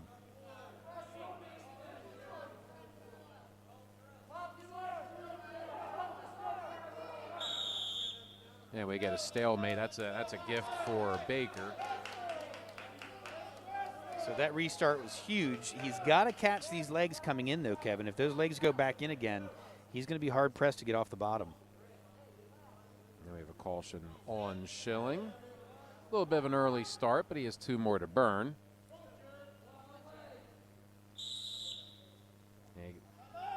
Almost had Baker's. Let's get that legs. He got that leg in. Yep, Schilling snuck that leg in, although he's high now.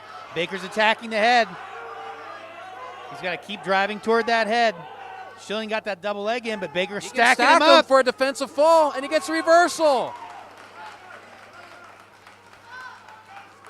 He almost had him sacked up for that defensive fall. Kevin. He did.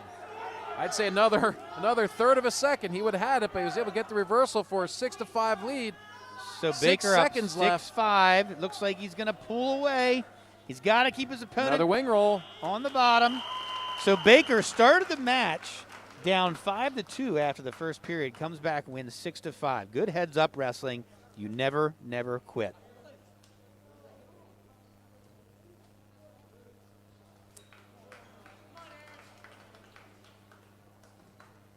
And that brings us to 145-pound match.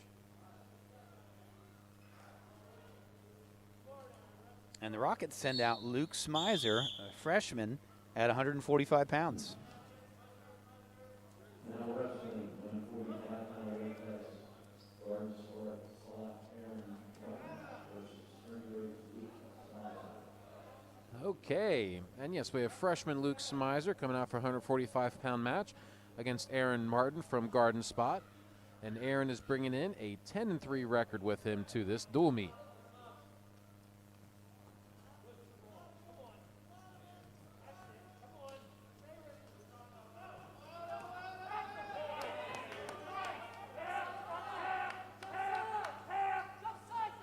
Smizer in a dangerous position there, ends up bellying down.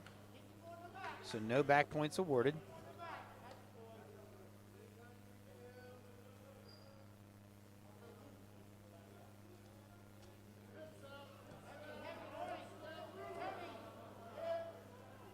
And action on mat number 2 at 189 pounds. We have Bingman versus Garcia.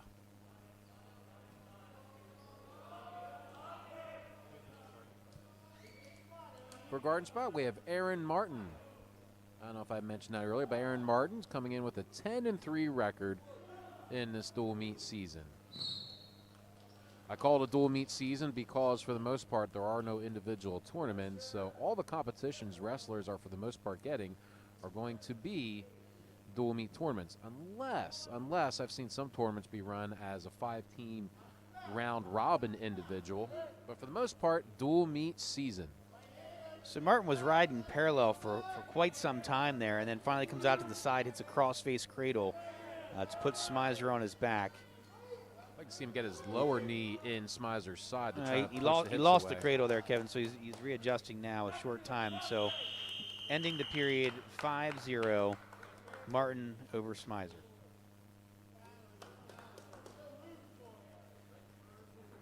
And Martin defers. And Smizer's going to choose bottom to start the second period.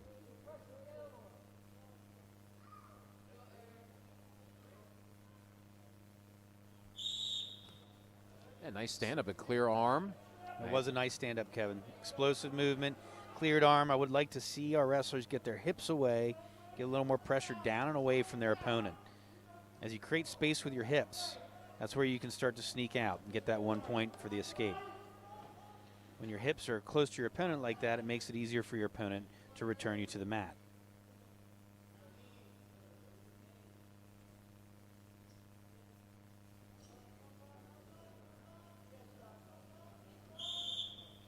And the action has concluded on mat 2. I will get you a final dual meet score.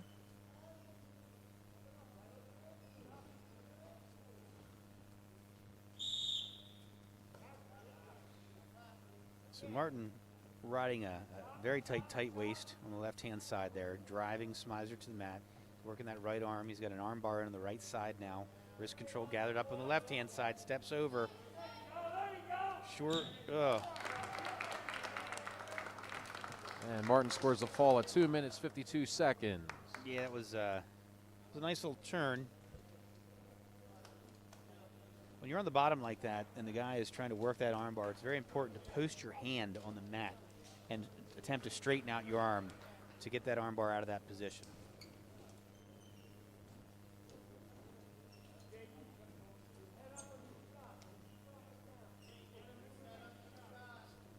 And it takes a 152-pound match.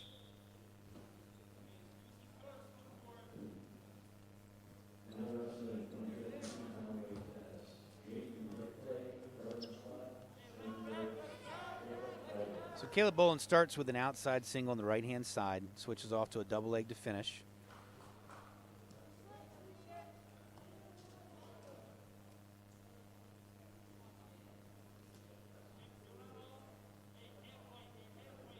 So Bolin doing a good job driving forward, using his head to drive his opponent's head forward. Now he transitions to a tight waist. Looks like he's going to be trying to work that arm bar or cross wrist. And a little bit about our wrestlers on mat number 1. Jaden Redclay from Garden Spot. He's bringing in a 4-5 record. He's going against Caleb Bolin, a junior, bringing in an 11-2 record. with the dual meet score 15-11 at 152 pounds. So Bolin gathered up the far arm, was able to attack the arm above the elbow on the opposite side, which creates a lot of pressure there. And he's able to walk around his opponent's head, put him on his back, and get a 2 count for 2 additional back points here, or for 2 back points. And the final dual meet score on mat number 2, 48-23.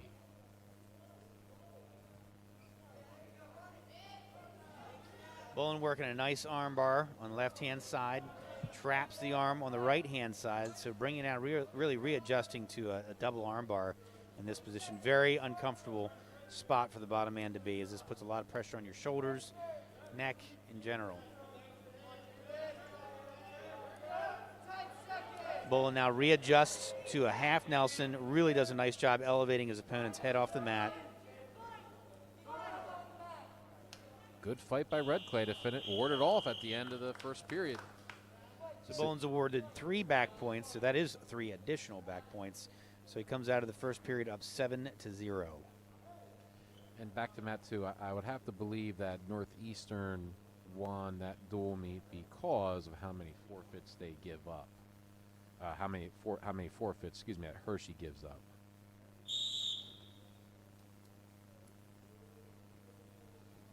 Looks like Bolin going back to that arm bar on the left-hand side. Red Clay doing a good job getting his arms extended, preventing that arm bar from coming in. Bolin doing a good job attacking wrists, bringing that arm back. And so now he traps the arm bar on the right-hand side this time. Gets hand control on the left-hand side. Right here, he wants to drive his opponent's shoulder into his ear. He actually loses the arm bar. He switches off to a head chancellor from the side here, elevates the head, and gets the fall. Fall, 2 minutes, 37 seconds of the match for Caleb Bolin.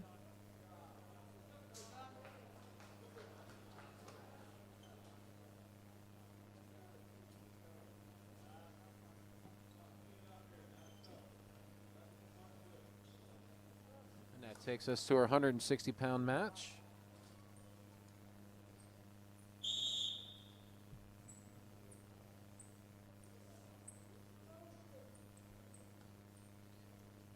Waiting on the name from the Garden Spot wrestler. So for the Rockets, it's Isaiah Mummert.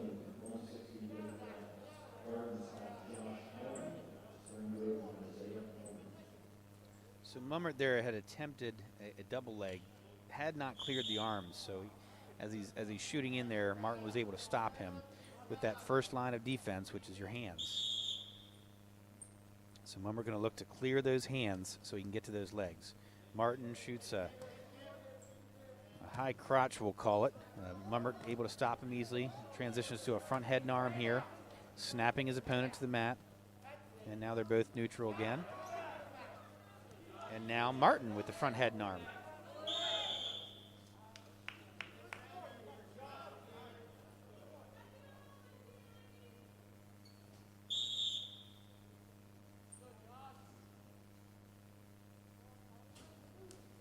Nice straight shot from Mummert here. Has to be careful as he's driving in. Does a nice job controlling his momentum and gets the 2 points right at the edge of the mat. So a minute into the period, Mummert up 2-0.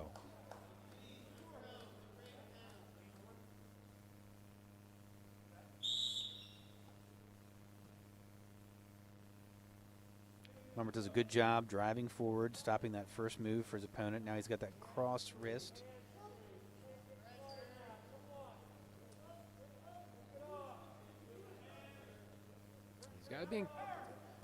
And Martin did a nice job there establishing hand control. And if you notice how he got his hips away, he created distance with his hips and is able to hip heist out to get that 1 point. So we're back to neutral, 30 seconds left. Mummert up 2-1. A little Russian arm tie action on the left-hand side there. Like the attempt at clearing hands, creating openings. And when we're in that neutral position, your goal is to get your opponent out of position. You're trying to make them react to where they're out of position, or you create angles, you create openings. And that's all through hand fighting, your footwork, different setups you're using. You can see Mummert there doing a little kind of a juke move with his upper body there. Sometimes it only takes just a little bit of a movement to get your opponent out of position, and then you can take that shot. And Martin's going to defer, start the second period. Mummert's going to choose down. 2-1 the match score and the dual meet score. 21-11 in favor of the Rockets. Good first move, good stand-up by Mummert. Mummert did a nice job getting his hips away there, turning in. He just ran out of real estate there.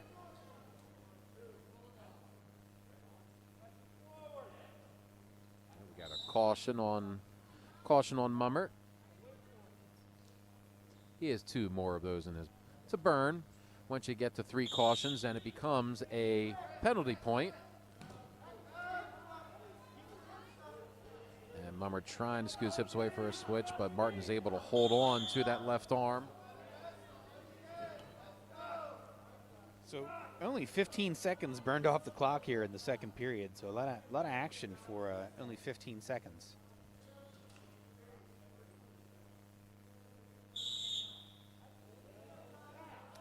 Like off the whistle there. Move. Yeah, off the whistle there. Mummert kind of just based up. Martin now trying to work that arm out. Mummert doing a good job fending off his top opponent's attempts there. He's going to try and build his base back up here. Yeah, Martin's doing a good job driving his feet into the mat and try to keep Mummert on his belly. When your opponent's on his belly, it's very hard. I don't know of any moves to get up from your belly except try to base up. You're not getting out from your stomach. You have to build up. And Mummert's able to do it. Again, now we got a stall call on Martin. Mummert has been doing a lot of good attempts to try to get out. He just hasn't been able to finish his escape. That nice little baby up from Martin. Mummert able to get up on his feet, separate the hips. A lot of action happening at the edge of the mat here, Kevin. I'd like to see Mummert really try and stay toward the center of the mat. I believe if he stays toward the center of the mat, he is going to get that escape point coming off the bottom here. And there we go. Good stand up, was able to seal, was able to turn and get the escape. He did a nice job controlling hands there as he came up. So Martin didn't have any way to bring him back to the mat as his hands were controlled by Mummert. Got to bring him down. He's got to bring him down for the 2, and he's able to bring him down for the 2. So Martin trying to do a kind of a front head and arm there from a standing position. Mummert was able to step up underneath of that and to really kind of do a little duck under there to get that 2 points. And we have injury time for Garden Spot. And it looks like on mat number 2, looks like we have Leland Shivert.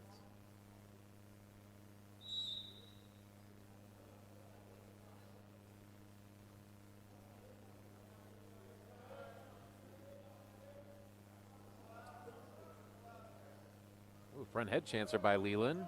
And he's able to get his opponent criteria for the fall. Nice front head chancellor.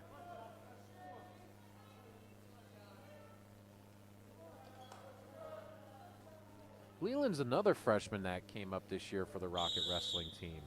So just to try to gain some experience.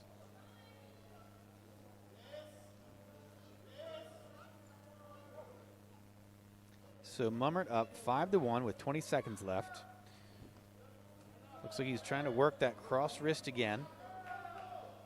Doing a good job pressuring forward, driving his opponent to the mat. Short time here. It looks like we're going to end the period 5-1. And Isaiah Mummert on top.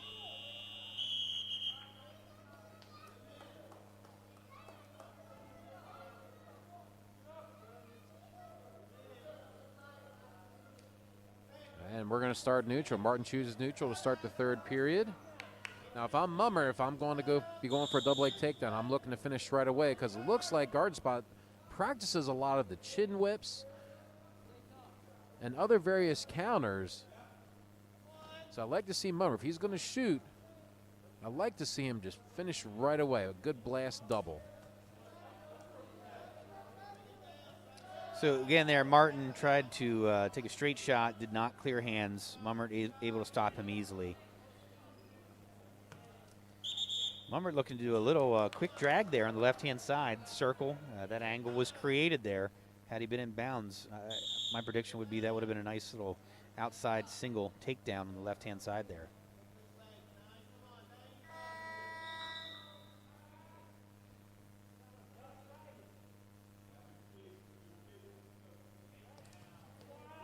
Again, another shot without clearing hands.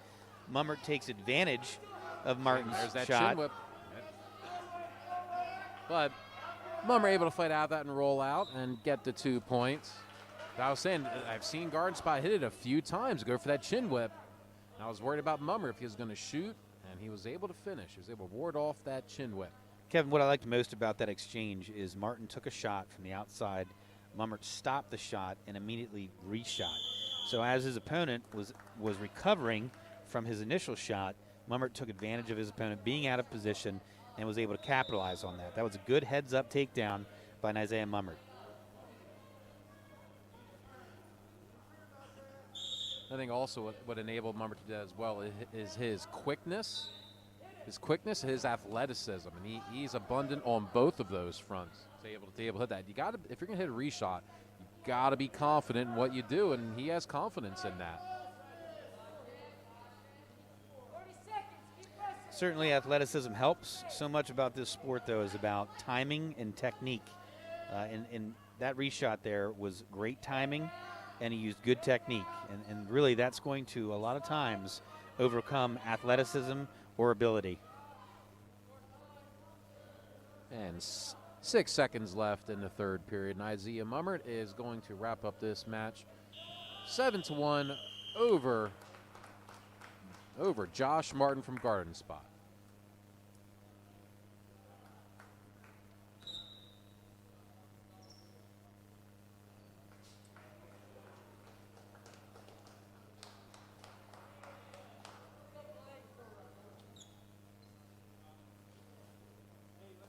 So, Kevin, we got to talk to Ed Dressler, father of Tommy Dressler here earlier, and we got to make a little correction here. Tommy is actually a member of the Army National Guard, and so he was able to start this past summer with his career in the military, and he's going to continue that as he progresses through college. And so he will come out of college having, I believe, 5 years in the Army National Guard. So just a phenomenal opportunity for Tommy Dressler. We thank him again for his willingness to serve our country, and just want to put that shout out for the Army National Guard. This is a phenomenal opportunity for our students. And Tommy Dressler's opponent, Blake Weaver from Garden Spot, 6-7, and Tommy Dressler scores the fall at 45 seconds. Dressler really dominant in most matches this year. He had a couple really good bouts. One of them was against Nichter from Chambersburg. Tate Nichter. Another one, obviously, with Brooks Gable from Dallastown, his only loss of the year. I'm sure he'd like to get another shot at Brooks. Just a very, very tough wrestler.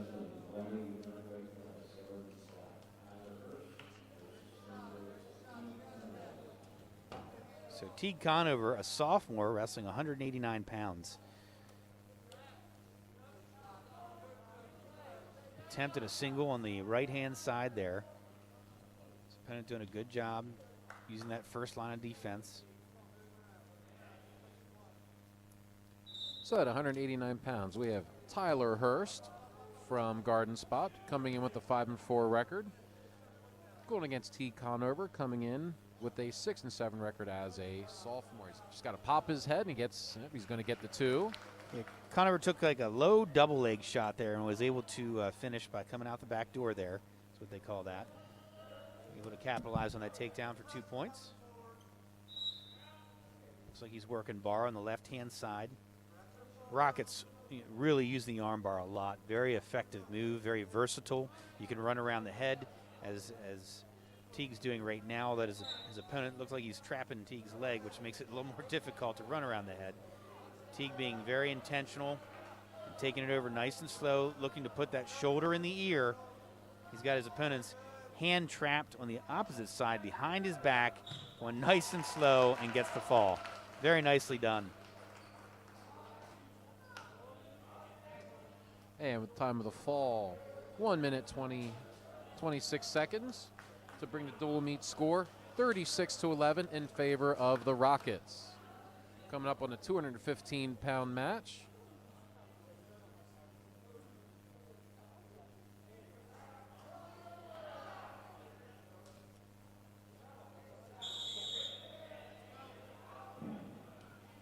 So Herbst, a junior for the Rockets.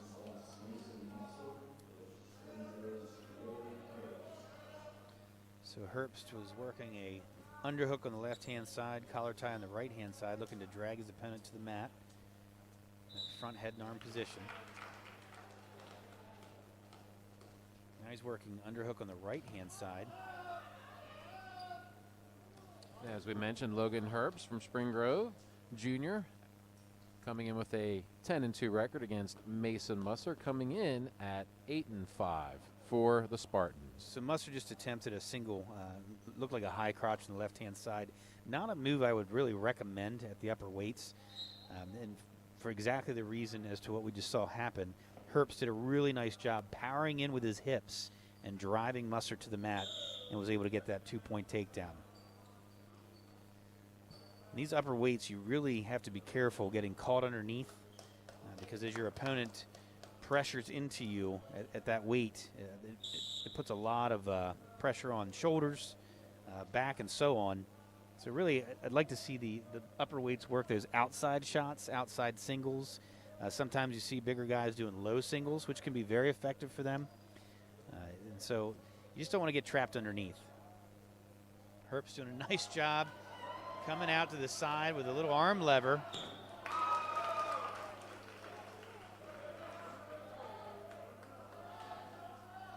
And Herbst, time of the fall, 1 minute and 21 seconds. So I believe that's Devin Moore for the Rockets on mat 2. Devin's working the fall here. And he gets it. Congratulations to Devin, 2 pins on the day. Next up for the Rockets on mat 2, Brady Schaefer. Brady's a junior this year. And on mat 1 for the Rockets, Jeffrey Borman. Jeffrey Borman is going up against Dustin Swanson. And Swanson's bringing in a 10-2 record to this dual meet. Last year, overall, went 35-8 and placed 8th in the PIAA state tournament. So he made it to the podium in one of the toughest tournaments in the country, the Pennsylvania State Tournament. So congratulations to Dustin for his finish last year. Borman was working an underhook on the left-hand side there and looked to transition to a headlock. Doing the same here again, working that underhook on the left-hand side.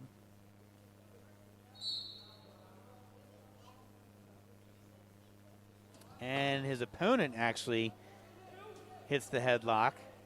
Borman in a tight spot here, not giving up back points yet.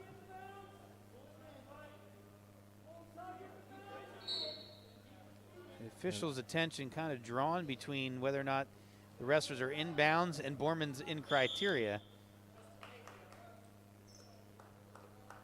And he was not counting the near fall. Saved by the lack of real estate.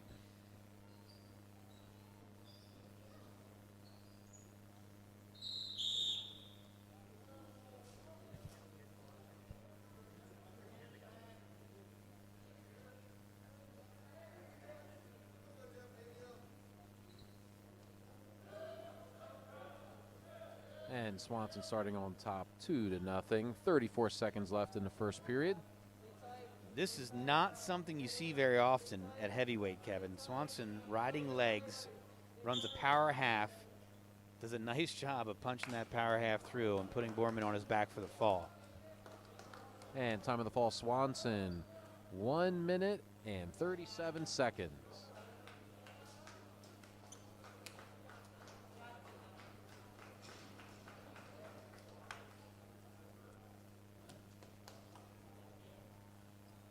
And the final bout of this dual meet between Spring Grove and Garden Spot.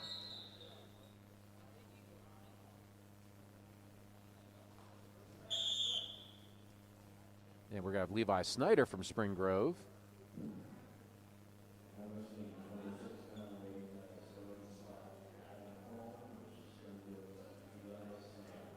And Adam Hahn from Garden Spot. Snyder sets up a beautiful little fireman's carry kind of dump on that right-hand side. Like how he works from that outside arm tie position.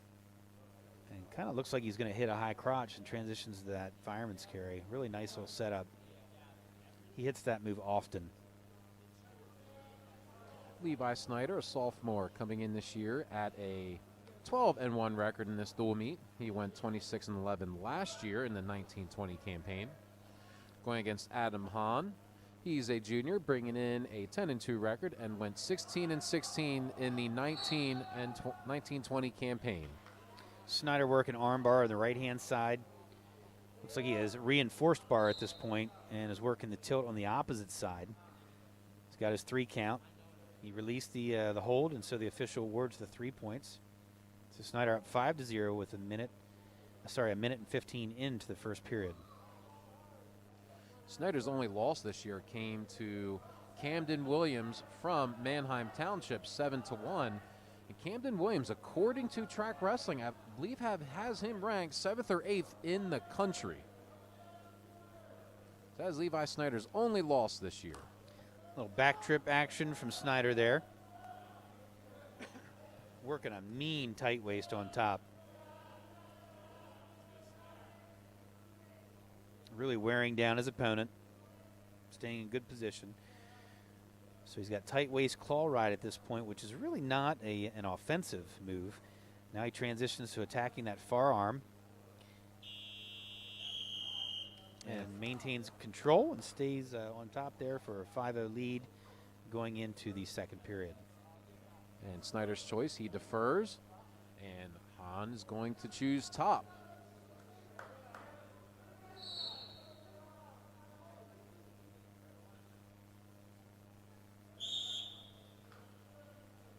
And Levi Snyder immediately going to a short sit position. Is able to get up to his feet. Doing a good job hand fighting here.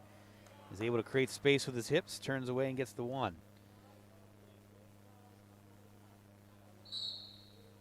Just a quick update on mat 2. It looks like Brady Schaefer is up 6-1 at the end of the second period.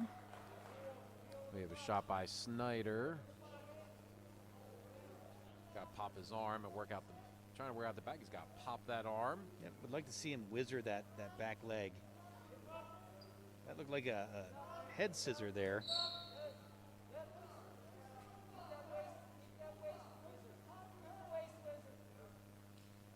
And Hahn's still doing a good job trying to fight off the takedown.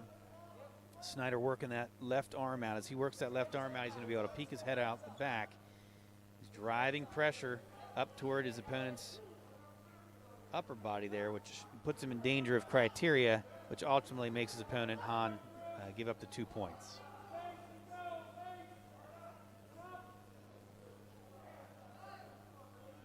And we have an 8-0 lead for Snyder. He comes backside with that cross arm tilt. Again, if you can't roll your opponent, just dig your legs in. You can bring your opponent backside with that tilt. Hahn attempts to switch. Snyder re-switches. Just follows his opponent, going back to that tight waist claw ride, really driving his opponent to the mat. You can see how Hahn's really having to spread his hands out to carry Snyder's weight, and then as he comes up, Snyder's hitting that cross for his tilt. So Hahn, sensing that, had to bail there on his attempt to come up. Now Snyder throwing in legs. So this is just a leg and claw ride for Snyder as he gets another 3 near fall. Make the score 14-0 at the end of the second period. And it's going to be Snyder's choice. And they're going to put him neutral. Coaches put him neutral knowing that if he goes down and gets an escape, that's automatically a 15-0 technical fall. So they're giving Snyder a little more time to work on his feet. If he can go feet to back, he can also score a fall.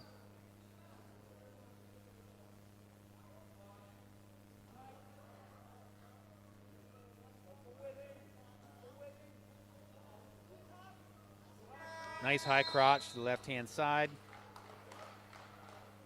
He gets the 2 takedown for a 16-0 technical fall over Hahn from Garden Spot.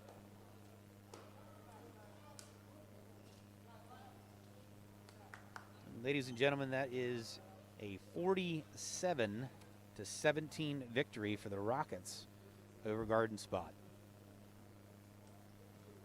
And your dual meet summary of Spring Grove versus Garden Spot. 113 pounds, Braxton Rice scored a 6-2 decision over Portales. 120 pounds, Heath Smizer received a forfeit. 126 pounds, Ivan Vega scored a very, very tough victory over Casey, 9-8, to bring the dual meet score to 12-0. 132 pounds, Garrett Gear from Garden Spot scores a 20-5 technical fall over Bryce Weaver, 12-5 dual meet score. 138 pounds, Jared Baker scores a 6-5 decision over Schilling, 15-5 dual meet score. 145 pounds, Martin scores a fall over Luke Smizer, 2 minutes 52 seconds. 152 pounds, Caleb Bolin scores a fall over Red Clay, 2 minutes 37 seconds, 21-11 Spring Grove lead. 160 pounds, Nizy Mummert scores a 7-1 decision over Martin, 24-11 for the dual meet score. 172 pounds, Tommy Dressler pins his opponent in 45 seconds, dual meet score, 30-11. 189 pounds, Teague Conover pins his opponent Hurst. Time of the fall, 1 minute 25 seconds, 36-11 dual meet score. 215 pounds, Logan Herbst scores a fall over his opponent Musser at 1 minute 21 seconds. 285 pounds, Jeffrey Borman loses by fall to Dustin Swanson, returning PIAA 8th place finisher. Time of the fall, 1 minute 37 seconds in favor of Dustin Swanson.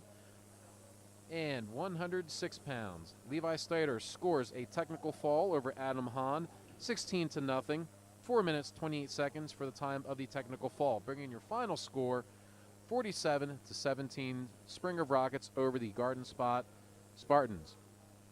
Round number 3 will begin at 10:15. We'll see you in a few, Rockets.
And welcome back to action, Rocket Wrestling fans, as well as fans of Northeastern Bobcats and Garden Spot Spartans, and also the Hershey Trojans. We are back for the Rocket Duels, round number 3. On mat 1, we'll have Spring Grove versus Hershey, and on mat 2 will be Northeastern versus Garden Spot. And we're going to have the coin flip, and Jared Baker's going to come out and call.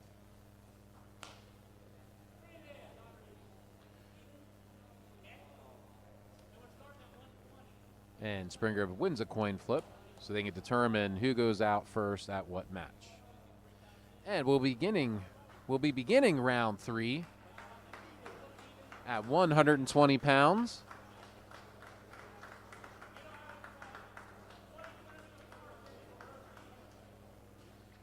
So we have Spring Grove versus Hershey.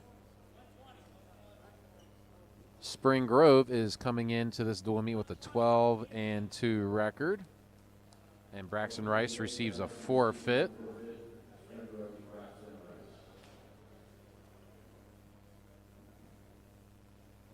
Yeah, it takes us to the 126-pound dual match, 126-pound match.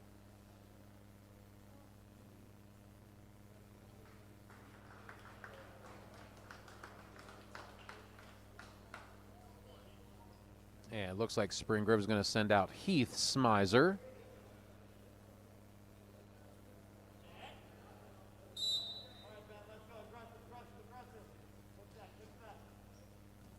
And we'll get a name here for you in a second from Hershey.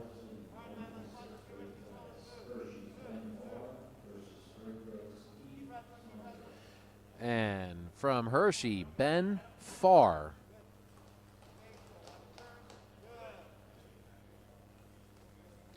And Smizer scores an early takedown.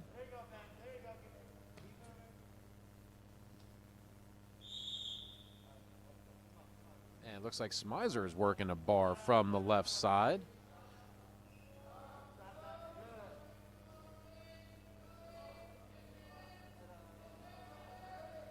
So reinforced bar tilt. No back points awarded there, Kevin. He still has the hold. He still has the bar. See Sonny holding 2. Now he's got bar half. Very devastating top move here. Looks like Smizer's going to be able to turn his opponent with about a minute left on the clock. He's readjusting right now.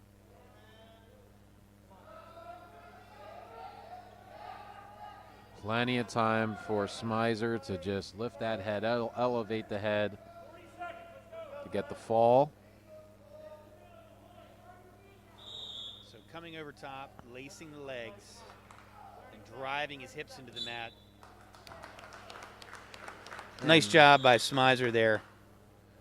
Smizer, time of the fall, 1 minute 33 seconds over Ben Farr.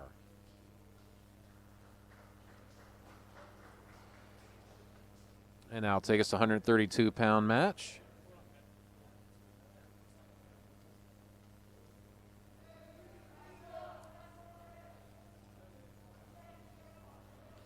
Then we have Ivan Vega from Spring Grove.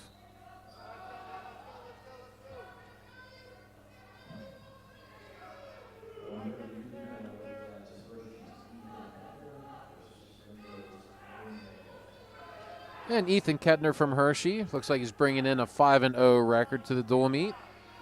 And he went 19-4 in the 19-20 campaign going against Ivan Vega, who is coming in at 13-1. A nice little scramble here. Vega had a nice reshot off of that initial shot by Kettner. These guys look to be pretty evenly matched on their feet, Kevin. Vega had a tough match against Garden Spot, ended up pulling out, I believe, a 9-8 victory, if I remember correctly, which he won really in the last 30 seconds of that match. Kettner's going to bring a good match here for Vega as well. So this is going to be another hard-fought battle. Vega attempting an elbow pass there on the left-hand side. As I stated earlier in the broadcast, Ivan Vega defeated Luke Menser from Chambersburg last weekend. It's a big signature victory for Vega. Vega attempted a straight double there right into the defense of Kepner. The official calls a stalemate from that position because of no action, no progress. Again with the elbow pass on the left-hand side. Vega then transitioned to, it looked like a fireman's carry or high crotch attempt. In the process, Kepner is called for stalling, but is now spinning around and ends up getting a 2-point takedown right at the edge of the mat, 1 minute and 29 seconds in.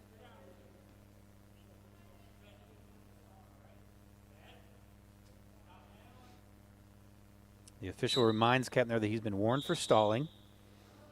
So Vega working to his feet here. Kepner really just holding on.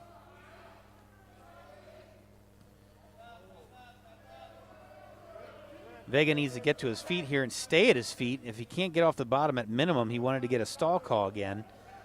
Doesn't look like he's going to get that from this position.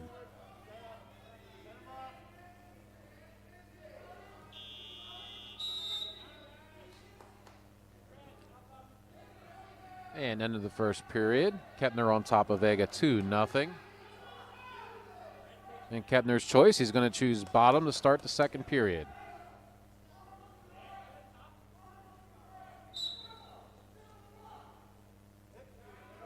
So Kepner doing a good job getting that sit position coming to his feet. Vega's going to have to be careful driving his opponent out of bounds there, as he could get called for stalling. That could also turn in, bypass a stall call and actually turn into a penalty point as well. Technical violation of running your opponent off the mat. Looks like Vega having an issue with his contact. Looks like he's all squared away now. So we get a restart 9 seconds into the second period here. Kepner doing a nice job getting his weight back, coming to his feet. Vega doing a nice job working that left arm. Looks like he's going to try and transition. Looked like he was going to try and go for an armbar on the left-hand side there. Kepner doing a good job getting that arm free. Vega going to have to return his opponent to the mat here quickly, or he's going to give that opponent the stall call. And there it is. is. He does. Yep. And he's got to cut him. He's going to give a stall call on the penalty point.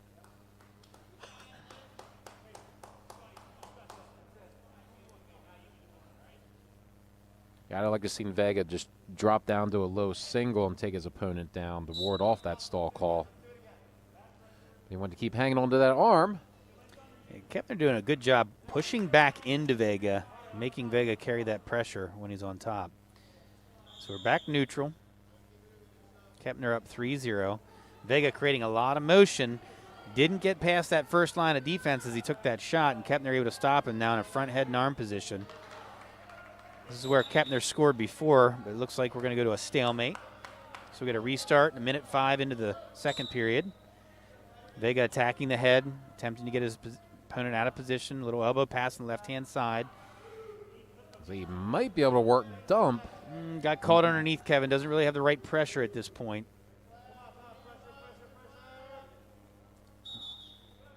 And another stalemate call, 37 seconds left.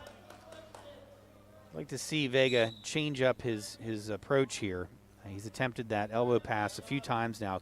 Kepner able to stop it each time. Nice shot Kepner by straight Kepner. double leg. And gets the takedown. Vega having to fight off his back. He's in criteria right now. And Vega giving up 3 near fall at the edge of the mat. Kepner not bringing a whole lot of offense until that double leg there. It was a nice double leg and ends up capitalizing at the end of that takedown to get 3 near fall. Really wrestling a clean match at this point. Hasn't made any mistakes.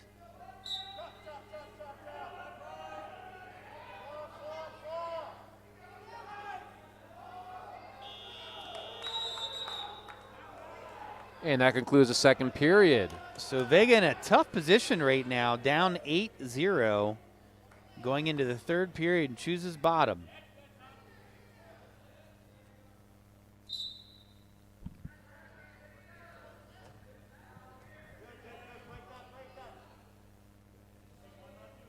So Vega doing a nice job working to his feet.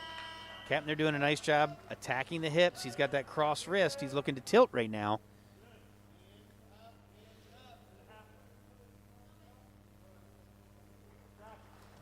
Kapner now riding the leg on the left-hand side. Looks like he might be figure fouring that leg. Nope, not quite.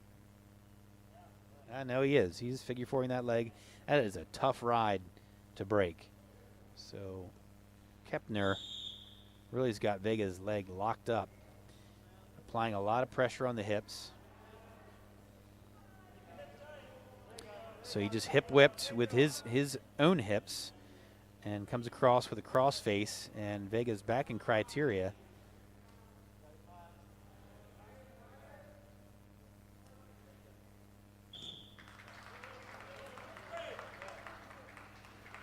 Yeah, Vega's been wrestling pretty tough this year. This is a change of pace to see him getting. He's getting ridden out pretty good in this match. Yeah, Kapner is demonstrating solid technique and just wrestling a very clean match at this point. So far, Vega has not been able to come up with an answer for the problem of Kapner.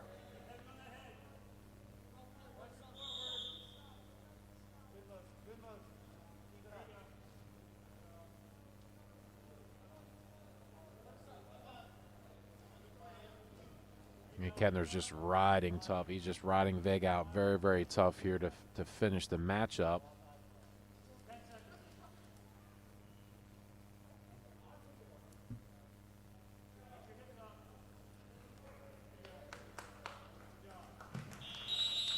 So to me, Kevin, that's going to be a great match for Ivan Vega to watch. He's got to study that film, look and see what Kapner did there to score the way he scored on him, and certainly a match that he can grow from. And any one of these matches that these guys wrestle, and I try to tell my own son this, you're either winning or you're learning. You're never really losing. Anytime you actually lose a match to points, you should be learning from that experience. And so if you can have that mindset, you always win.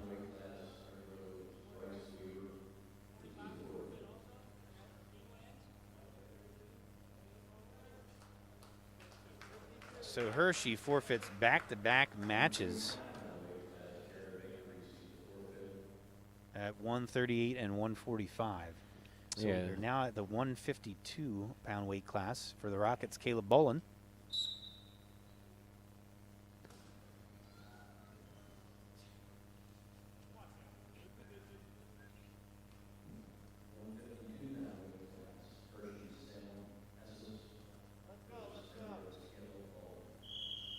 So Bolin outside single on the right-hand side, switches off to a double leg. Does a nice job returning his opponent to the mat under control. You can get called for a slam there if you bring your opponent to the mat without control, and that is a technical violation, 1 point for your opponent, and actually can get you disqualified from a match. So Bolin did a nice job bringing his opponent back under control. And just bring you up to speed. Springer received the forfeit at 138 pounds. That was Bryce Weaver receiving the forfeit. 145 pounds, Jared Baker receiving the forfeit. To bring the dual meet score 24-4 in favor of the Rockets. We are at the 152-pound weight class. Bolin punching a half through on the left-hand side. A lot of pressure on his opponent's right shoulder. Did a nice job running that around the head. Looks like he's going to get the fall here, Kevin. We have a lot of time left in this period. And Caleb Bolin scores the fall, 1 minute and 16 seconds.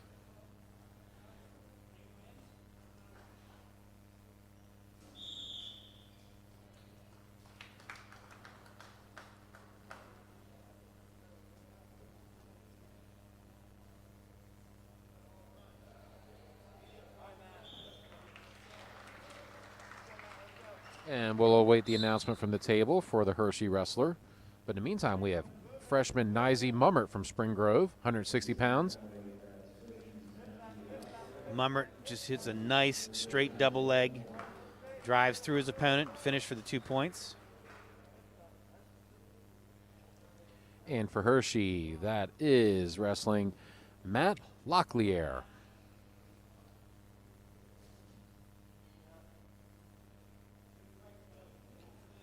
Working bar on the left-hand side. And coming into this dual meet, Nizey Mummer is bringing in a 9-4 record.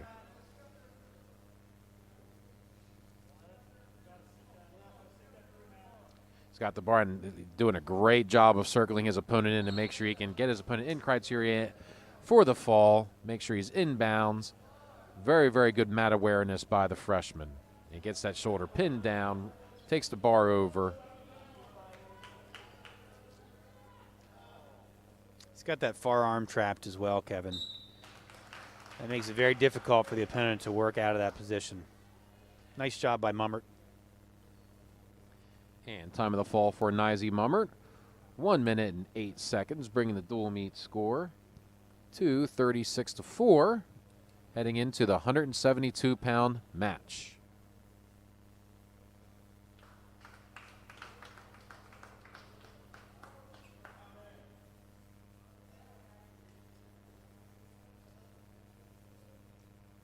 And it looks like they're going to forfeit to Tommy Dressler.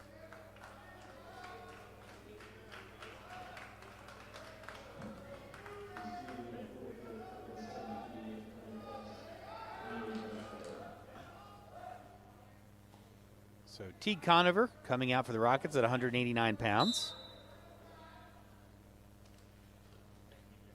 Nice head snap there by Conover, like the heavy hands.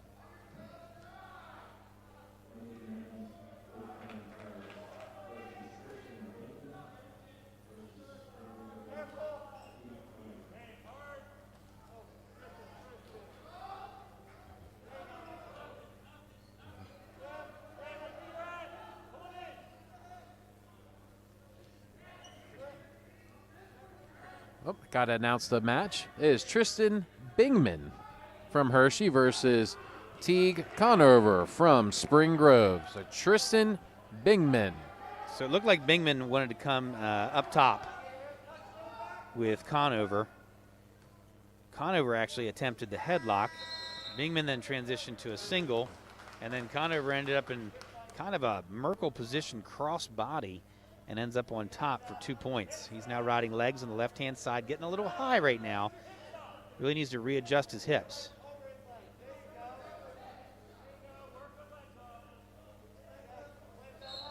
And with today's action, sophomore Teague Conover so far has brought his 2021 record to an even 500, 7-7.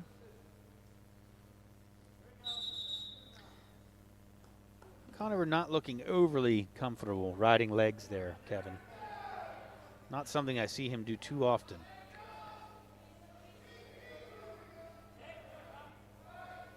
Although with his big, powerful tree trunk legs, might not be a bad thing to try to learn. In fact, I think in the fall, in preparation for the season and also for his weightlifting in the football season, I think Conover was squatting 400 pounds. Now right there, he punched in a really nice half Nelson, took it pretty much straight over the top, and puts Bingman away 1 minute and 39 seconds into the first period.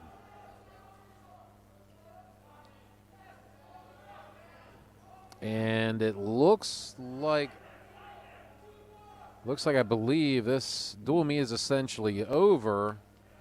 I think they're forfeiting all the way out from 2:15 through 1:13.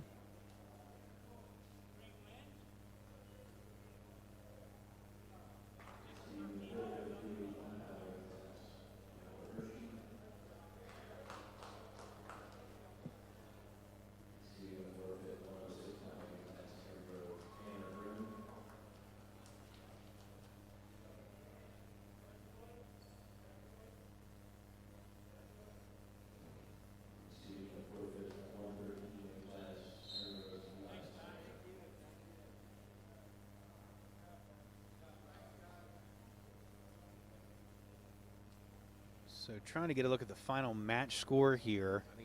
I think I got 72-4. So 72-4 for the Rockets.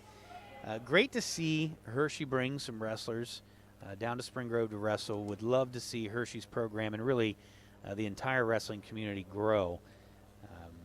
We love the sport, and we want to see full lineups, actually more than full lineups, creating opportunities for JV wrestlers to compete as well. would really love to see the sport continue to grow.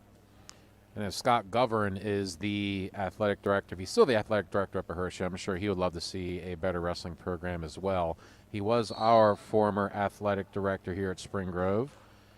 So I want to give a shout out to Scott Govern. Hi, Scott, if you're listening. If you're still the athletic director, I hope you're doing well. All right, and your final match summary for Spring Grove versus Hershey. 120 pounds. We started off the dual meet with a forfeit for Braxton Rice. 126 pounds. Heath Smizer scores a fall at 1 minute 33 seconds. 132 pounds. Kettner. Ethan Kettner from Hershey earned himself a dominant 11-0 major decision over Ivan Vega. 138 pounds, Bryce Weaver received the forfeit. 145 pounds, Jared Baker received the forfeit. 152 pounds, Caleb Bolin pinned his opponent 1 minute 16 seconds. 160 pounds, Nizy Mumbert won by fall over Locklear, 1 minute and 8 seconds. 172 pounds, Tommy Dressler received the forfeit. 189 pounds, T. Conover pinned his opponent Bigman, 1 minute 39 seconds. And then 215 through 113 all received forfeits. Logan Herbst at 215, Mike Hershey at 285, Tanner Grimm at 106, and Levi Snyder at 113 all received forfeits. Spring Grove Rockets go 3-0 on the day at the Rocket Duels. Your Rocket Wrestling team's overall season record now is 12-2. The Rocket Wrestling team is back in action for a YAIA Division I matchup Thursday night at Central York High School. And then the final dual meet for the Spring Grove Rockets will be next Saturday at home versus Dover, 7 p.m. start time. That will be senior night. That match will be broadcasted by SG Live, also with the AVJ students helping to produce that match for, again, to honor our seniors and the final dual meet of the season next Saturday against the Dover Eagles for another YAIA Division I matchup.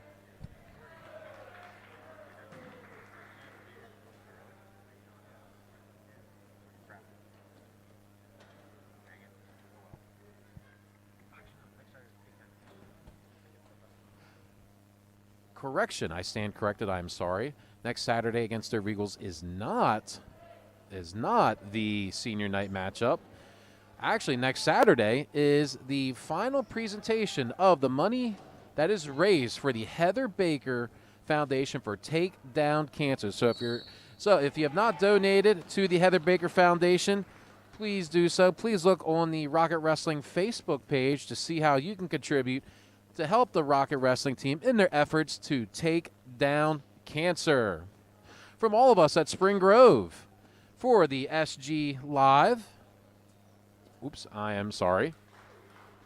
I'm sorry again, folks. We're still in action on Mat 2. Sorry, I was looking down at Mat 1 and reading my notes for the upcoming finish the season for the Rockets. I'm sorry to those at home.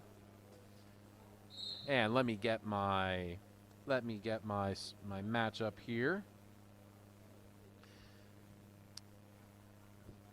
Table 2 is going to send me who is going to be wrestling. So I believe the overall dual meet score right now is 32-0. Garden Spot is winning. We're at the 160-pound weight class. Looks like it is Josh Martin versus Maley from the Northeastern Bobcats.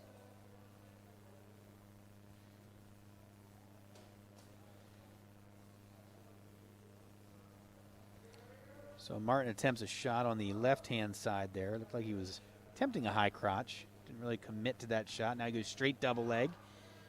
Head buried on the inside there. That's a tough spot to try and finish a double leg. You really want to put your head on the outside and come across your man. So Maley doing a good job driving his hips away. Martin looked like he was trying to transition to a little arm throw there. Both wrestlers come back to their feet. Martin back in on a double leg with the head inside. And Maley ends up blocking arms and spinning around behind, getting 2 points.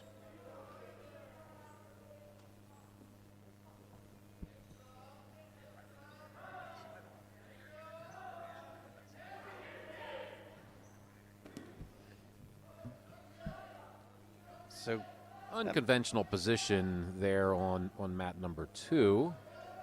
Melee from Northeastern still maintaining control. So Melee ended up getting 3 back points from that interesting exchange there. Martin does get the escape, so we're now neutral. 5 seconds left in the first period. Martin attempts another double leg shot. It didn't quite clear hands, didn't take a deep penetration step. Very tough to score a takedown with those factors. And Martin going doing a good job of being offensive. He's certainly bringing action.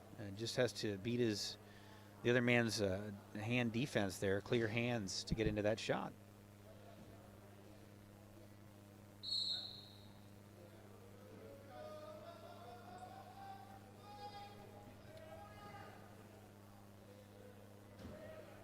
Yeah, it looks like Northeastern coach was looking for locked hands, but Martin was able to break his hands as it came back down to the mat.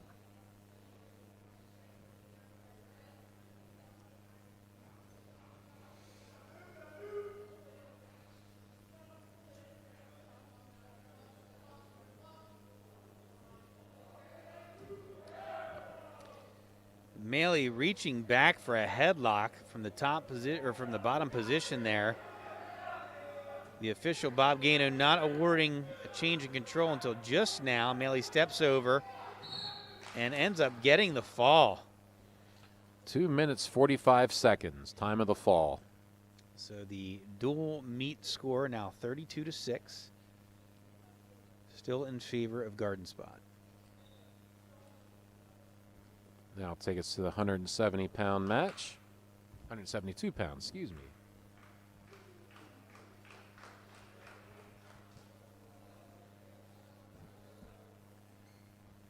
And I'll be getting the names from the table in a second here, folks. And it looks like it's going to be Weaver versus Stockbauer.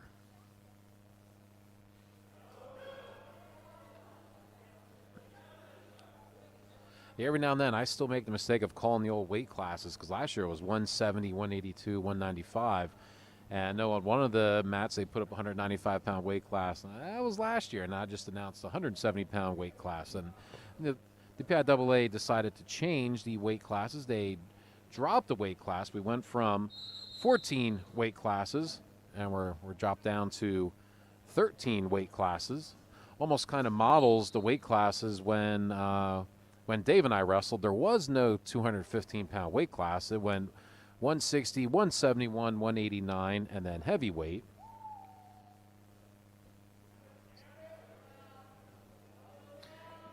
That's a few years ago now, Kevin.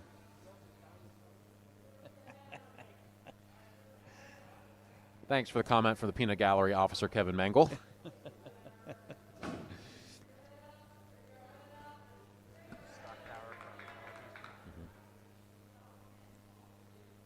Interesting fact about Garden Spot, they actually have 2 wrestlers on their roster whose last names are Vega and Weaver, kind of like Spring Grove. That would have been fun to call if the weights would have lined up, but Weaver and Vega from Garden Spot are in the upper weights, and Spring Grove's Weaver and Vega are in the lower weights.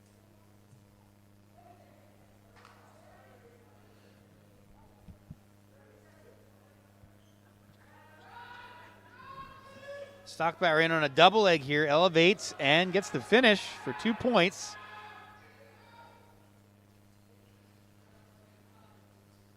Yeah, it was a takedown with about 16 seconds left in the first period. So again, very important to score those points right at the end of the period. That could also it could also take away some confidence from your opponent if you're able to do that. Ed Martin able to get up to his feet to end the period, but he was not able to score the escape.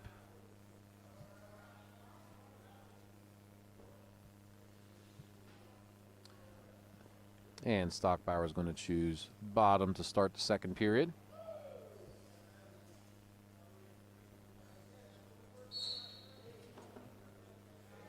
So Stockbauer doing a good job working to his feet. Fighting hand control. He's got to get hip separation. So that's stalling. against Garden Spot for not getting the mat return, and Stockbauer now gets the reversal.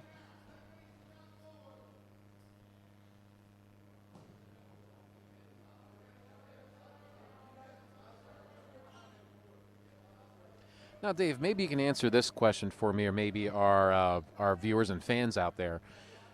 If you are not able to bring your opponent down within a set amount of time, is it about 5 seconds, or is it just the official's discretion? I guess you could argue it either way, Kevin. I believe they do have an approximate time that they assign to it, but every official probably counts a little bit differently in their head, so they're not watching a clock. And so that might vary a little bit from official to official. The bottom line is the wrestling community changed that rule to increase action and to create a scenario where, for the fans, just like a lot of different rules that we see in the NCAA, the rules are changed to encourage wrestlers to score and to encourage action in the sport. I'd love to see some of the rules that are in the NCAA trickle down to the high school world as well, specifically being able to score out of bounds with 1 point of contact in bounds. We see a lot of exchanges at the edge of the mat where the advantage goes to the defensive wrestler because they're able to get out of bounds. And so I'd love for the offensive wrestler to have it a little bit more of an opportunity to score from that position. They also have the 4-point near fall in the NCAA, which is a great incentive for top wrestlers to get those turns.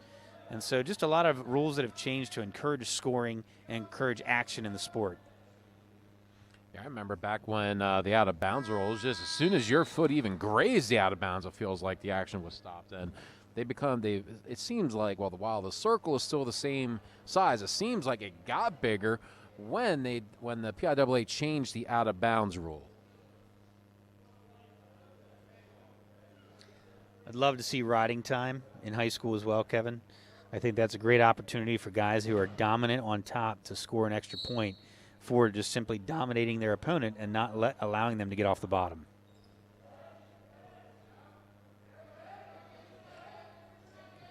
And Martin gets to his feet, and Stockbauer gets called for the stall call. Again, he's not attempting to bring him down.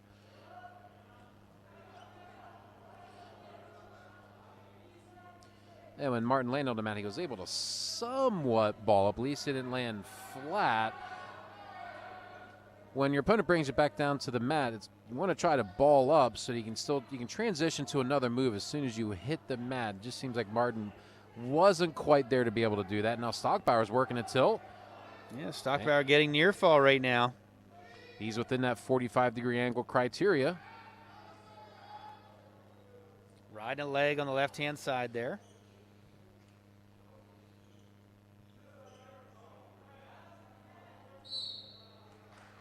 And that dual meet is officialed by Bob Gano.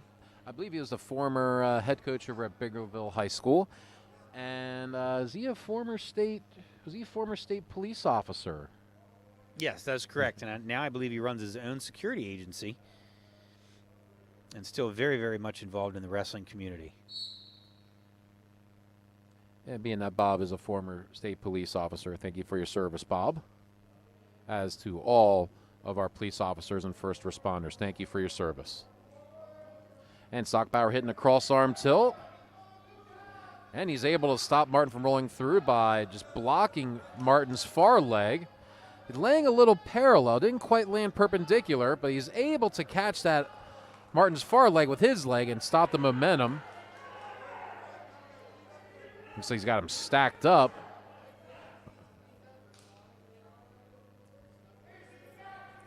In a position like this, the official has to be very careful of student-athlete's back, neck, and so you can see that the official, Bob Gano, is very close to the action there, watching, and does call the fall as Stockbauer is able to stack up Martin on his shoulders there. Not a common pinning combination that you would see there.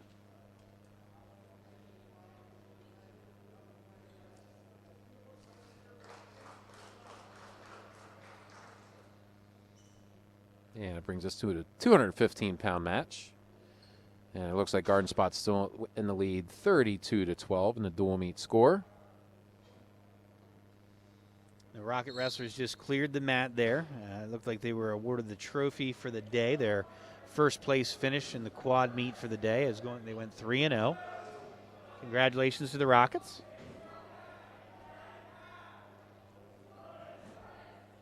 And it looks like this is Hurst versus Garcia. We've got a bar half here on top. That is a devastating pinning combination. Normally, when you see a guy get a bar half and they start to make that turn, you can predict that there's going to be a fall.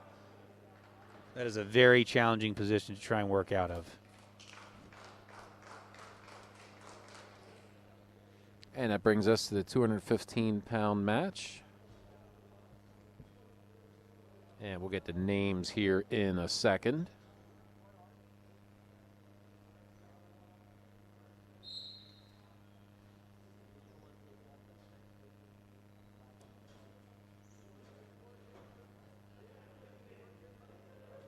And this is going to be Musser versus Smurge. I believe Musser is from Garden Spot.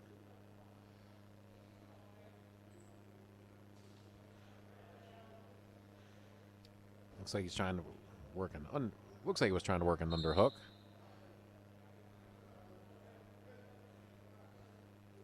Stoppage there because it looked like Musser's headgear became unsnapped. Duct tape.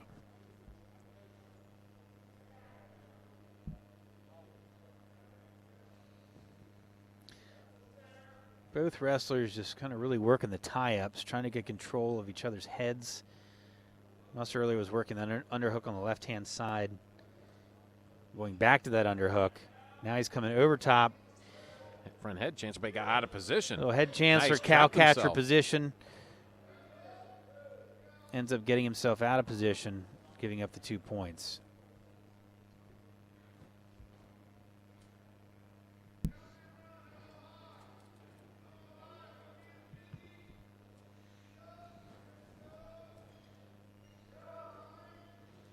And good stand-up by Martin, able to seal off to get the escape. And we have another headgear issue. Looks like So Smurge from Northeastern right now up 2-1. 37 seconds left in the first period. Really haven't seen a shot from either wrestler, both wanting to go up top.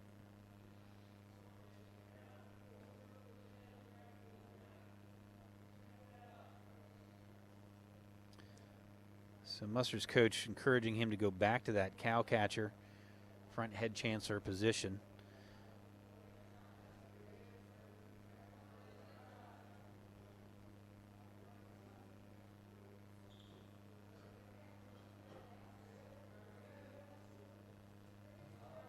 Nice Little shrug. throw by, yeah, little shrug action. Was not able to get him to the mat in time to get that 2-point takedown. So we end the period, Smurge up 2-1, and now having choice. He defers, and Garden Spot chooses down.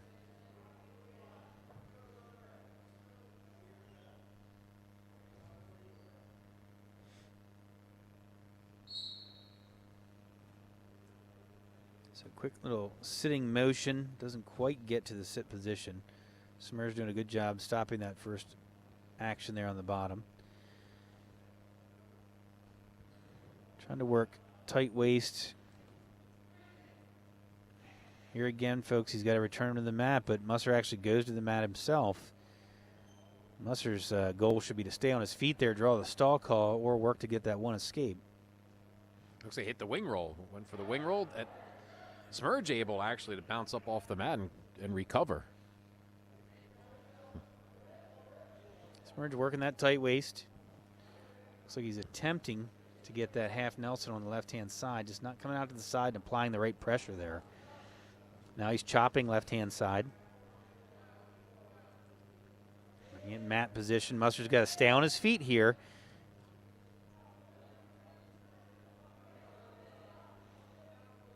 And Smurge went arm over right now. If Musser had the wherewithal to short sit, take that arm over top, he'd be out. And another wing roll, but Smurge able to fend it off. Hips hit the mat, and he bounced right back up to recover. Oh, and we had a full Nelson, both hands touched. So that penalty point brings the match score to 2-2. That's a huge deal in a close match like this. If Mustard's able to get off the bottom, he's now winning the match 3-2. Even more important now for Smurge to hold him down for the remainder of this period. It'll sit out by Musser. Isn't able to finish.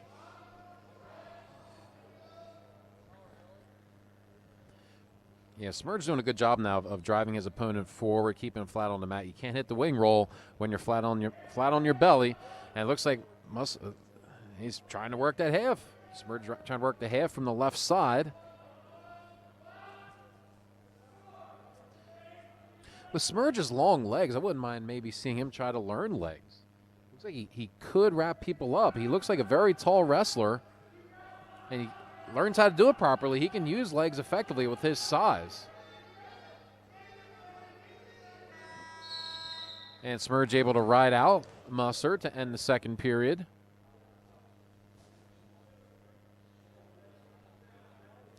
That chooses down. We have some equipment adjustment. So the bout score 2-2. So we're tied going into the third period here. Smurge chooses the down position. So he's going to be working to get an escape, which is 1 point, a reversal, which is 2 points. And then Mustard's going to be working for the turn to get near fall, back points, or a pin. He's able to trap that arm and bring Smurge back. That bar. So Mustard's got the arm bar on the left-hand side now. Smurge flat in the mat. Mustard's got to come out to the side, which he's doing now. He's running around the head, but he doesn't seem to have that arm bar tight anymore.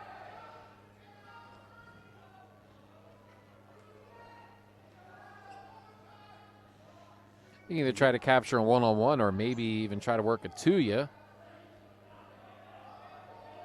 But he's still trying to. Smurge able to get that arm free.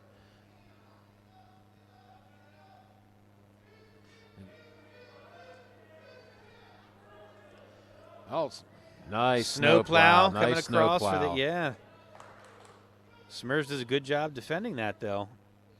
Yeah, I thought when his arm popped, I thought Musser was going to be able to drive him over for the half, but didn't. Smurge able to fight out of that. Musser still working that left arm, still working that snowplow.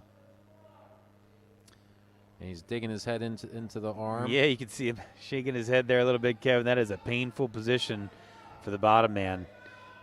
Musser's he's gonna get called for locked hands here. Oh, that was close. That was very close. Very close for locked hands. The official could have made the argument that was locked hands there. He let it go, calling it unintentional. And 30 seconds left. Third period. Musser Smurge 2-2. 215-pound match. Just thinking back to that call that could have gone either way there, Kevin. Officials do not want to be the one to determine who wins or loses a bout. That's never a good place to be in for an official. Watch that arm. Oh, man. Musser running that bar. Looks like he's going to get the near fall and possibly the pin here. That is tight, Kevin. And he gets it. From up here, we're able to see the pain on Smurge's face. That did look painful, the way that arm was. Oof. The way that arm was torqued up. Musser provided a little extra motivation to go over. That was a good hard-fought match by Smurge from Northeastern. He was really in that match. So Musser is coming into the season with a plus 500 record. He came in that match with a plus 500 record. So Smurge gave him a good fight. And we have Swanson from Garden Spot, returning 8th place finisher in the PIAA tournament last year.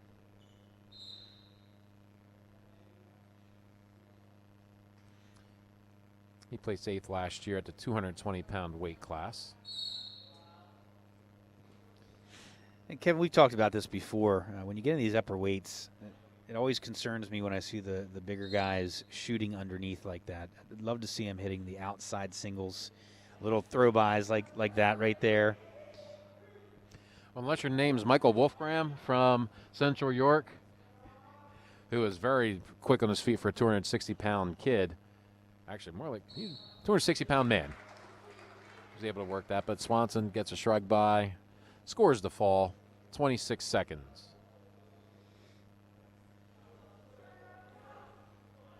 Takes us to the 106-pound match. 2 more matches to go in this dual meet.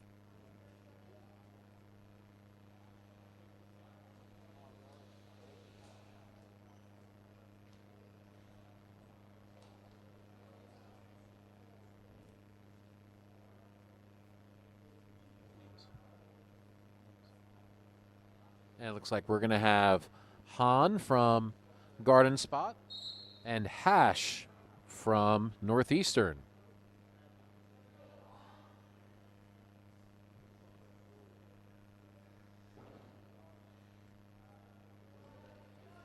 Yeah, Han came into the day at 10-2. Looks like he's gone 1-1 on the day, receiving a forfeit and getting technical fouled by Levi Snyder from Spring Grove. So he's looking for a bounce back match. He's able to trap that left arm and hit a dump on the left-hand side, putting his opponent in criteria. You can see how he still has his opponent's arm wrapped around his head. That allowed him to keep him in that criteria position. He's now readjusted. He's in a reverse half position and is elevating the far arm to try and pin his opponent. I'd like to see him continue to circle toward the head, elevating that far arm. A lot of time left here, ladies and gentlemen.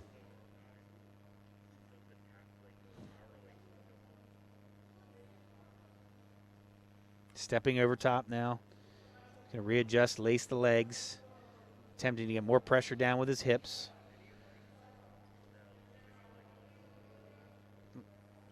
Looks like Ash is doing a good job continuing to belly down.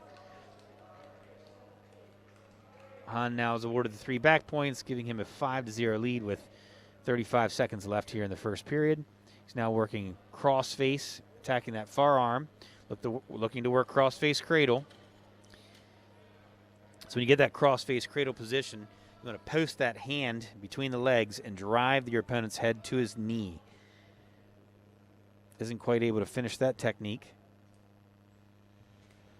And 10 seconds left in the first period.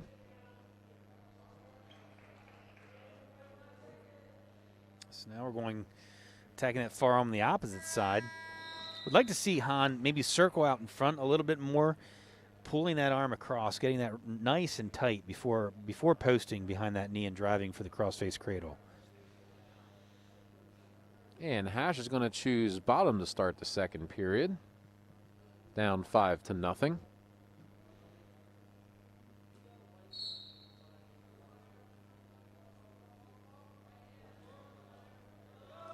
A nice escape by Hash. He does a nice job there, getting to his feet, creating space with his hips, fault hand control. Well, the way he was getting ridden out by Han, trying to work those crossface cradles, he wanted some urgency to try to get out from that bottom position. So Han, a shot from the outside single, left side, is able to finish. Kevin, I think there's a big difference between being on bottom after being taken down, and you're already flattened out, and so Han was able to go to work from a position on top where he already has his opponent flat from that takedown. And there it is. There's a cradle.